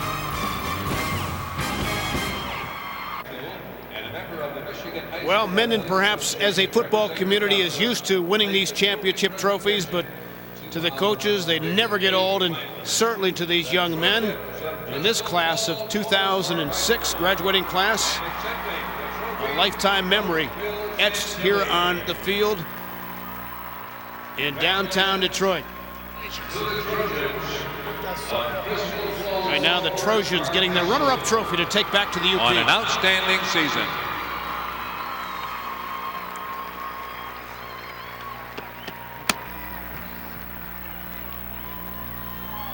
And now Mr. Salisbury will present the Division 8 championship trophy to the Hornets of Mendon High School.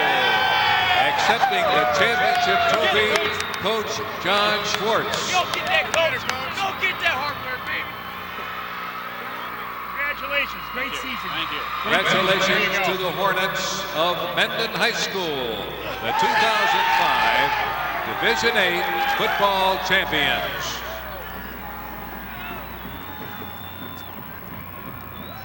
Eric Seth signaling another championship trophy to be hauled off to the Mendon Hornets as they surround it and enjoy it and go back to West Michigan, kings of Division VIII football in the state of Michigan. Thanks a lot, Rob. Well, I appreciate it, Freddie. And the thing is, most high schools expand because of students. Mendon may have to build a new high school because they got a lot more hardware. They'll put that millage out perhaps on election day. Join us shortly after 1 p.m. for the Division II title game featuring Hudsonville and Birmingham Brother Rice. Now for Rob Rubik, I'm Fred McLeod saying so long from Ford Field for the Division VIII title game. 25-13 Mendon, the triumphant team going back to West Michigan. You've been watching high school football on FSN Detroit, where you can see a